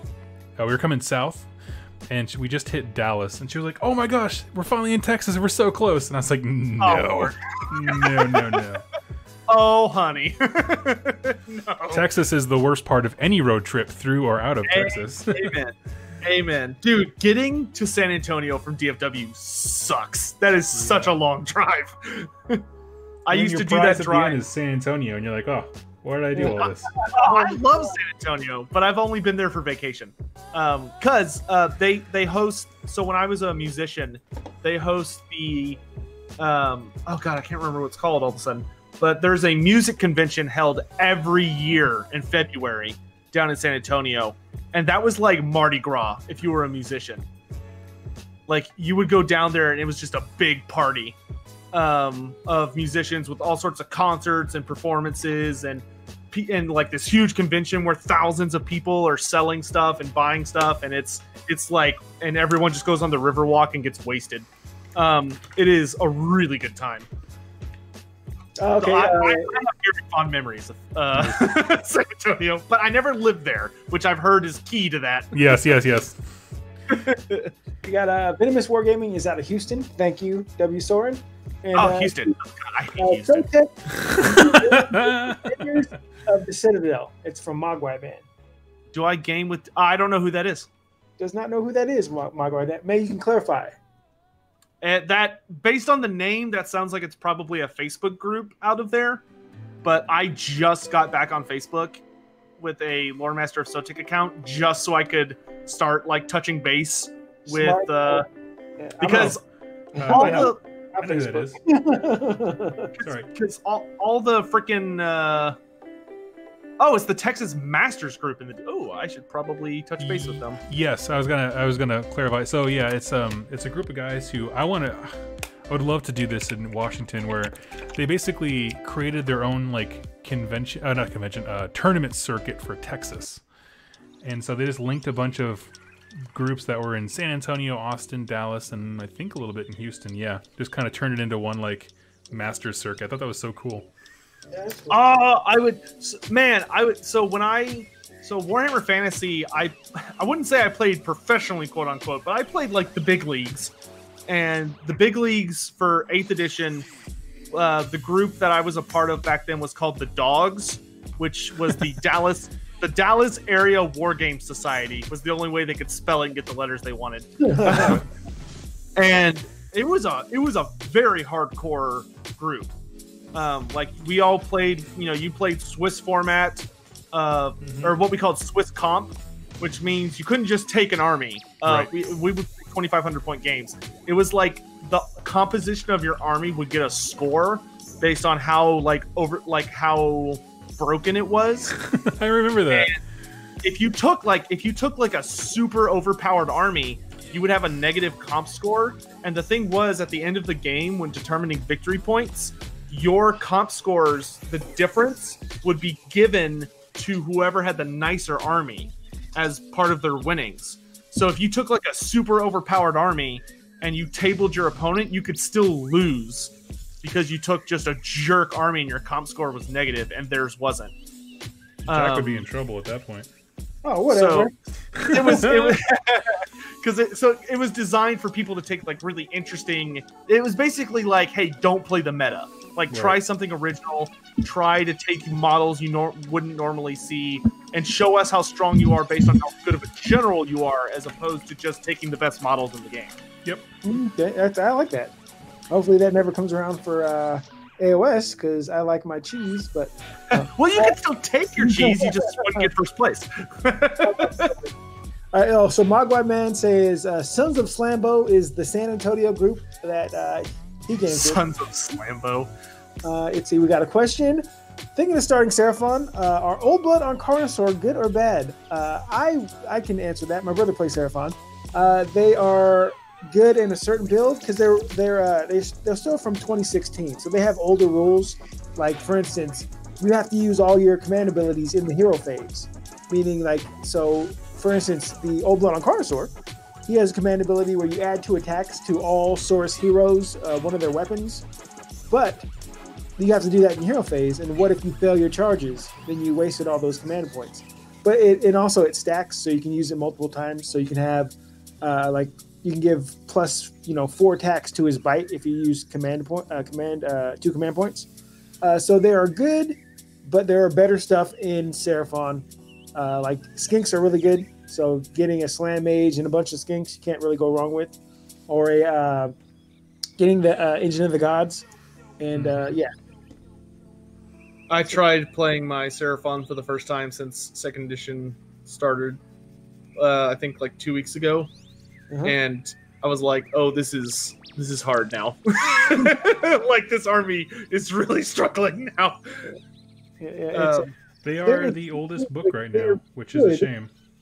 Yeah, like you have to be really good to you can't accidentally win with them. because I had an army of it was like all of my core points were wrapped up in Eternity Wardens, and they just got melted by mortal wounds. Like they only have having only 1 wound per model on fairly elite units is really sad face. I've heard this before. You have missed many a drunken argument between Josh and Jack's brother, about Josh saying why Seraphon need some love. I have heard that if you just do skink spam, they're pretty good. Yes. But I mean, that was the case in fantasy too. It's like really? There was always. Go ahead. I was like, oh, really? The skink spam was part of it? Oh, so yeah, there was always a joke in the Lizardman community about how we were like, Lizardmen in 8th edition were really strong, but they overall had a slight nerf from 7th edition. Because 7th edition was a train wreck of an edition. Because 7th edition, if you ever look up memes about Matt Ward, like one of his most hated contributions to the hobby was 7th edition demons. I remember that. 7th edition Demons of Chaos literally broke the game because they were so disgustingly overpowered. It was impossible for most people to even fight them because they were just insane. And so Games Workshop, instead of just releasing an FAQ and fixing the demon book, they were like, what if we made all of the other armies just as overpowered? So the first book that came out after the Lizardmen, or after the Demons of Chaos, was the Lizardmen. And the Lizardmen were designed just to beat the Demons of Chaos, so they were just broken. The Lizardmen were like the Slawn could win games by themselves because they were so hilariously overpowered.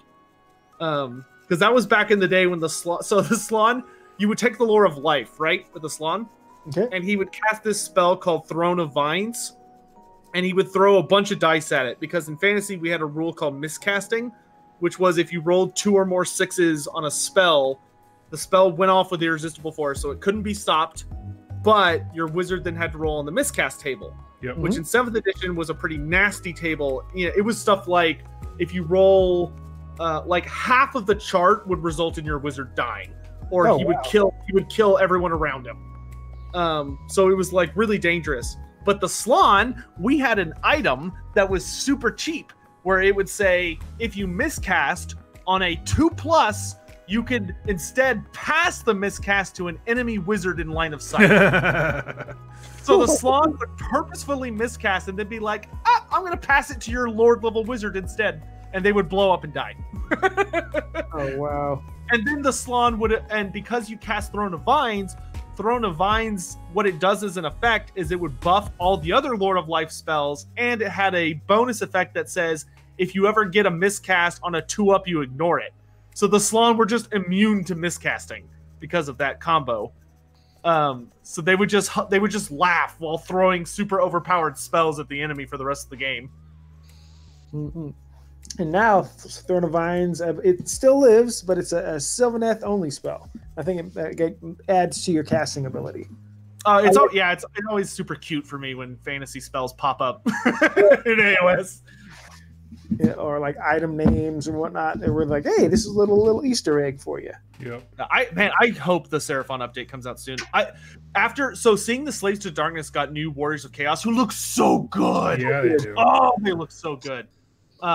With the new Chaos Warrior models and the new Chaos Knights, I am praying to whatever God will listen that Lizardmen get new Saurus. I want new Saurus so bad. Oh yeah. The Temple Guard are fine. They got new models in 8th edition, so they're pretty decent. But the old Saurus, I hate them. They're so horrible to put together. It's interesting. Really?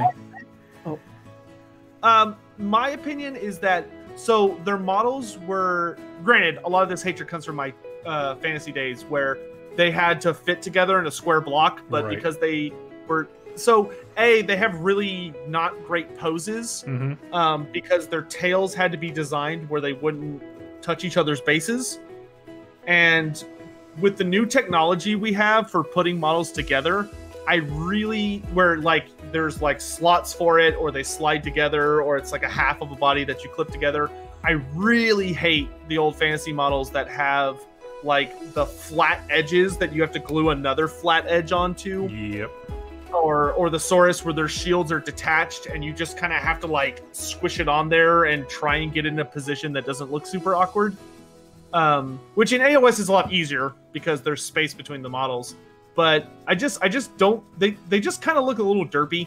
And it's like, the Croxigors are another unit that can use it up. The Croxigors have been so sad. Do you know fun fact about the Lizardmen? The creative Total War, gosh darn it, Games Workshop, there we go, has been so indecisive and they just don't know what to do with Croxigors. Because ever since Lizardmen were released in 5th edition, so that was when Lizardmen were created, there has been a new Croxigor sculpt every single edition. And they still look terrible. I don't think they're that bad. they're not awful. Oh yeah, Cold One Riders. Yeah, Donald, Cold One Riders, please. Yes. Dude, I will never forget. If you wanted to see the most hilarious outrage in the universe, go back in time to when the Dark Elf 8th edition book came out in Warhammer Fantasy, and they showed off the new Cold One Knight sculpt. All the Lizardmen players were like, those look awesome. Why are our raptors so fat? The Lizardmen ones look horrible compared to the Dark Elf ones. That is true. Yeah. Yes, the new Lizardmen Dark Elf ones look great. I think if you even go back to when Cold Ones first got introduced back in the 90s, they were bad looking. Then they had the Godzilla 98 looking ones. And and even the current Lizardmen ones, they're just like, you can do better. Yeah, so I really hope if the new Seraphon book came out and they were like, hey, new Saurus models, here's a random new character sculpt and new Code One writers. Boom, I'm in 100%. It's going to be interesting because I thought to myself that, and me and Doug talked about this, that they're going to get a whole overhaul. Because if you look, they're trying to GW's trying to get away from Finecast, and a lot of the Lizardman characters are all Finecast. But with the Ogre Maw Tribes coming out, they kept every Finecast model they had. So I'm thinking maybe they won't get. I imagine they have, like, in their heads, they have a limit on how many models they're willing to redo for each book. And the Lizardman just the big thing about the Lizardman was just that for the translation from Fantasy to AOS, the Lizardman they lost like maybe 3 models. So they had a massive model range for AOS. Like when first edition and second edition, I was really disappointed by the Fire Slayer second edition book, because I was like, oh, they have to be getting some new models because their range is so sad. It's a good looking range, but it's really narrow. Yeah, not. And I was like so hyped for a new model, and they didn't get anything. Yeah, like they got the terrain piece and the endless prayer kind of things. Granted, the terrain piece seems like it's a must-have, but like it was like, oh, that was kind of, eh. I think GW eventually is going to move to this position where instead of having to update like battle tomes, because they're getting to a point where they have like all of the 40k books and all of the AOS books on the same edition. So I wonder if the plan is eventually, when things slow down for releases, is be an update company. So like, we'll update the Fire Slayer book and here's 2 kits, right? Something small instead of like boom, huge faction releases. Oh yeah, I mean, maybe it's hard because that was the problem they ran into Fantasy. Yeah. Fantasy, they got to the point where they were 8 editions in and they were releasing new books, but they would release like a single new model, or like maybe they'd revamp a unit and add a new monster, and the game just wasn't selling anymore. Because people were like, I already own all this. Why? Like, sure, there's a new version of this model I already have, but why would I buy it? That's fair. And granted, Warhammer Fantasy started to suffer really heavily as a game because the rules started getting kind of messy. Because like in 8th edition, cavalry were completely useless. So like very few people bought any cav units, which saw some notable releases because Games Workshop, the people who were in charge of it at the time, unfortunately didn't care about the hobby. They only cared about sales, which thankfully is no longer the case. The new Games Workshop is so much better.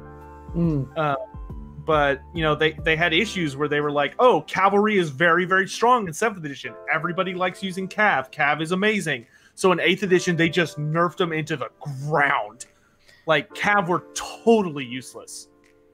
Well, they're not that great in AOS. Yeah, but they've never been great in AOS, Like, none of the AOS armies have been cav focused, which I'm really hoping when we get Tyrion's faction. I know some of the lore I've read about the Realm of Light says that Tyrion's building up a crusade of some sort, so I'm really hoping there will be like a cav heavy. Like, I wouldn't mind there just being. Everybody wants Tyrion's like light elves, whatever his new kind of elf is. But I would love to see Teclis having succeeded in his mission to like bring back the wonders of the old world. So maybe we get back some of the high elf models that they've squatted, and maybe. And then maybe they get like human knights, so there's like there's finally like a true descendant to Bretonia instead of the goofy nonsense where they turn the Bretonians into flesh eater courts for some reason. He knows way more about AOS than you know about the old world, Doug. That's okay. It's not a contest. But if there was a contest, you'd be winning. Oh my gosh, Jack, you're the worst. I'll be right back.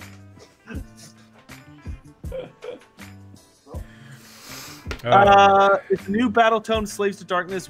I believe the new Slaves to Darkness battle tome is all the Chaos monsters, the Warriors of Chaos, and it has the Everchosen. Yeah, I'm gonna be curious to see if it has Bellicor and Soul Grinders, because those are kind of like those little mini things that don't have a place Is Be'lakor still available to buy? He is available, but he hasn't been mentioned at all in AOS yet, I don't believe. No. Yeah, he pseudo died in the end times. Granted, that doesn't mean anything, but we're firing from the hip when we talk about heroes from the old world. If you play Everchosen or if you play Grand Alliance Chaos, you can take him. Like he's like has 2015 rules kind of.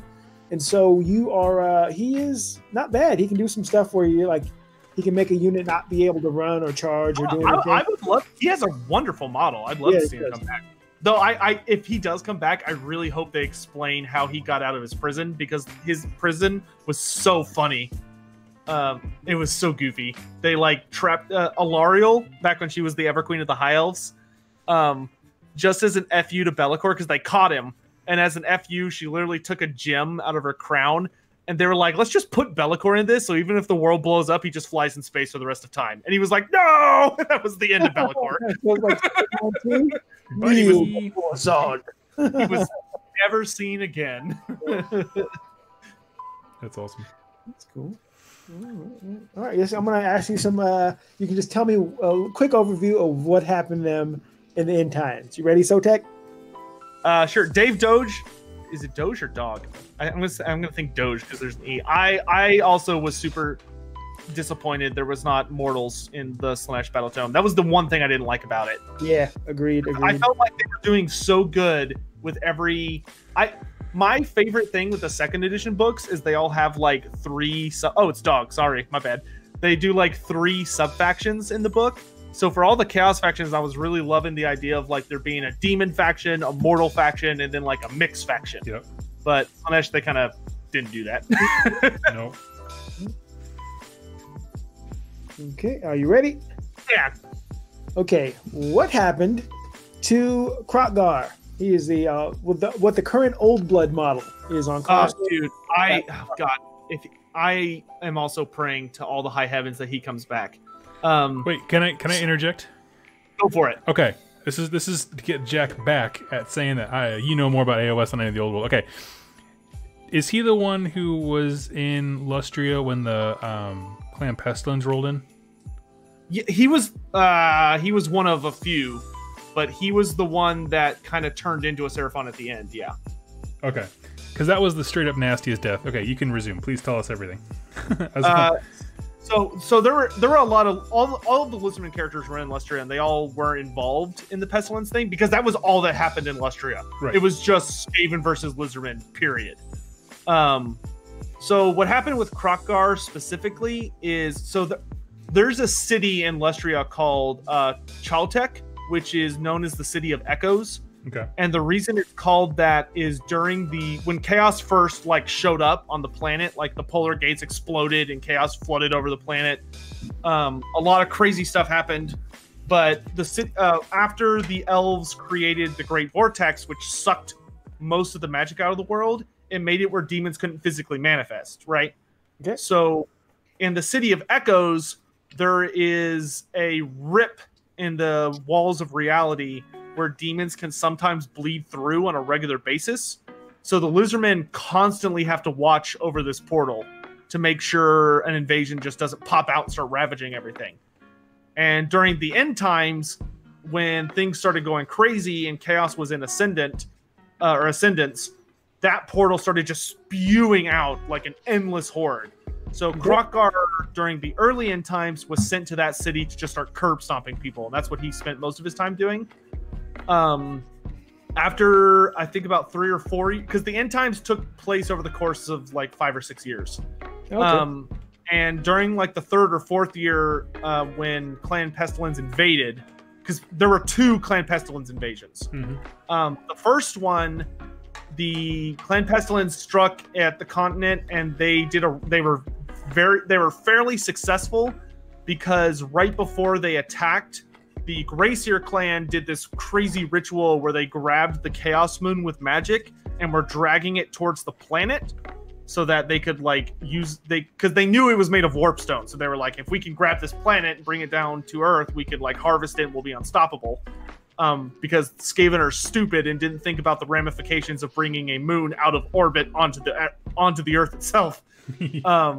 So they start bringing it closer, and the Slaawn all are like, oh crap, and hit, like all the Slaawn like slammed their big red emergency buttons and used their own magic to counteract it, and the Slaawn managed to win by stopping the moon from coming closer, but it took so much magic to stop the combined magical might of the Skaven that it literally knocked all of the Slaawn unconscious.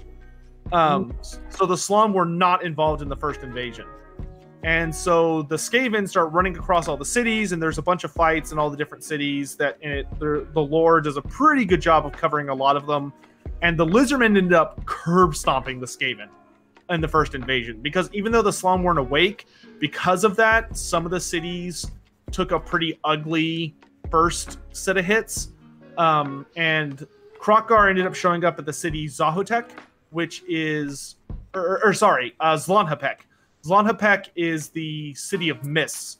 And the reason it's called that is because there's a literal mist always going around it, because the Slaawn literally speak this eternal spell, and it causes mist to pour out of their mouths, and the mist is like alive and will attack people. But because all the Slaawn got knocked out, it was gone. So the city's like primary defense was lost. So the Skaven invade the city, they kill a couple Slaawn, and while they're busy thinking they're like all that and they've won, Kroq-Gar shows up. And he shows up with his entire army and surrounds the city and just immediately moves in, and the Skaven are like, oh crap, and they just get massacred because they were too busy looting to notice that they were surrounded. Oh, excuse me, 1 second. Hey, Chloe. Did I answer your question? Let's see what's in the chat here. Yeah.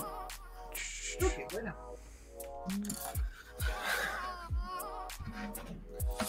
We have more battalions. Sorry, my dog likes to smash open doors when she's wandering around, and I have to close them. Oh, it's okay. My cat does the same thing. Just rams it full speed.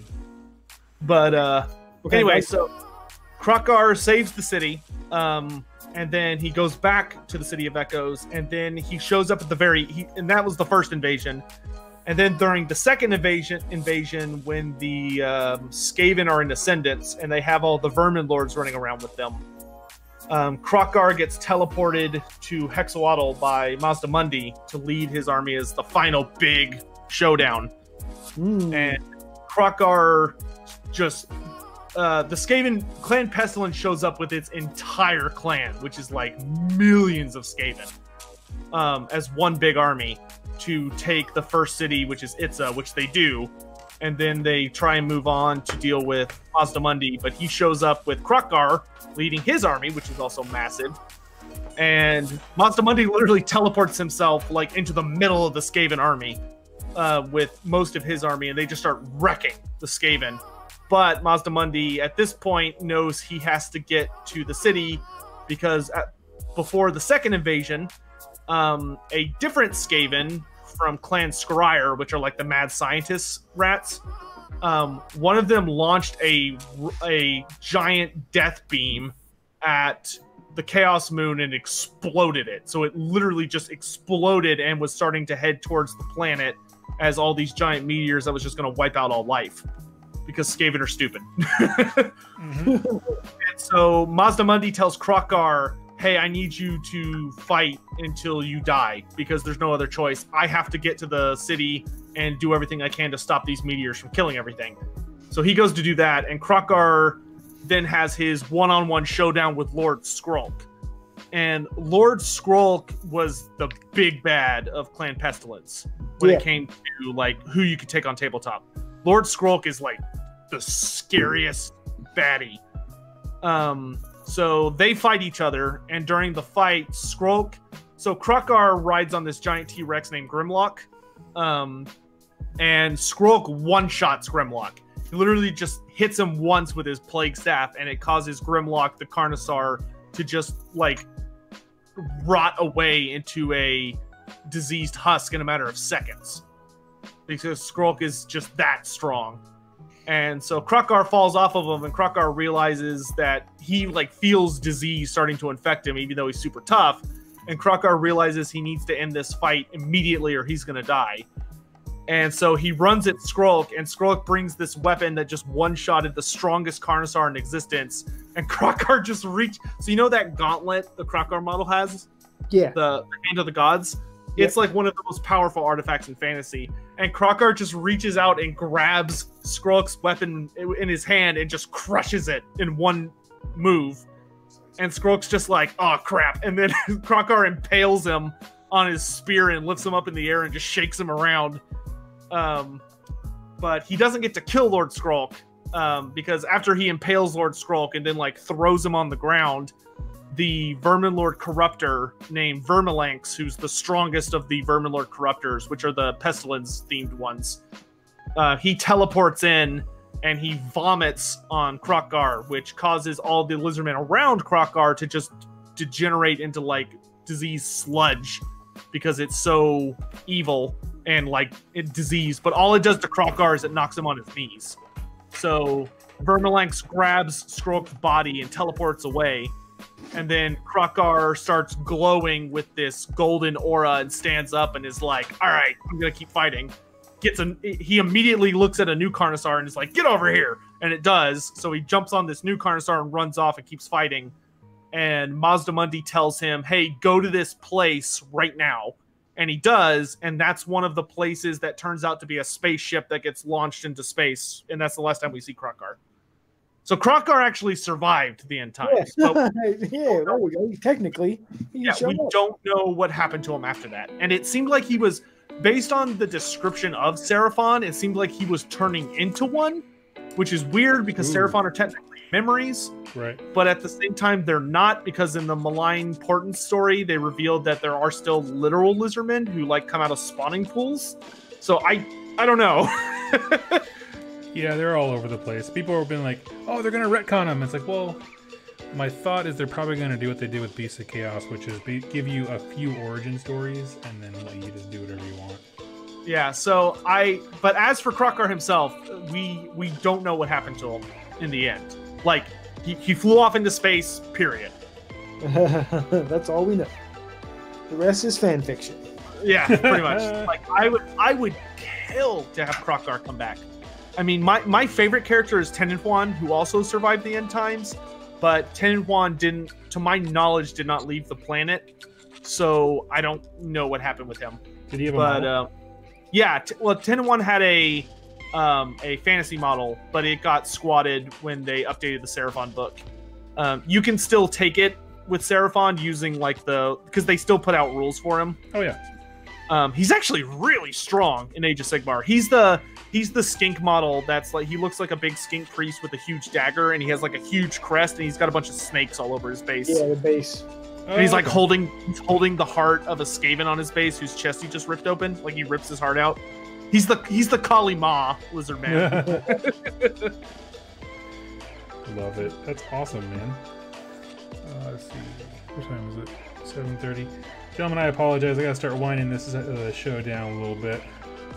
Well, thank you for inviting me on here. I definitely got a lot of painting. It was just like old times. Listen to Lore Master Sotek talk about lore while I'm painting. This was kind of like just selfish of me. I was like, yeah, I'm sitting here painting my Glaive Wraith stalkers, so it all works out. This is what I would literally be doing too. Awesome. Y'all have been super cool. I don't know. I just like sitting around and just listen. I didn't contribute a whole lot to the conversation, but it's all good. It's all good. We all learned something.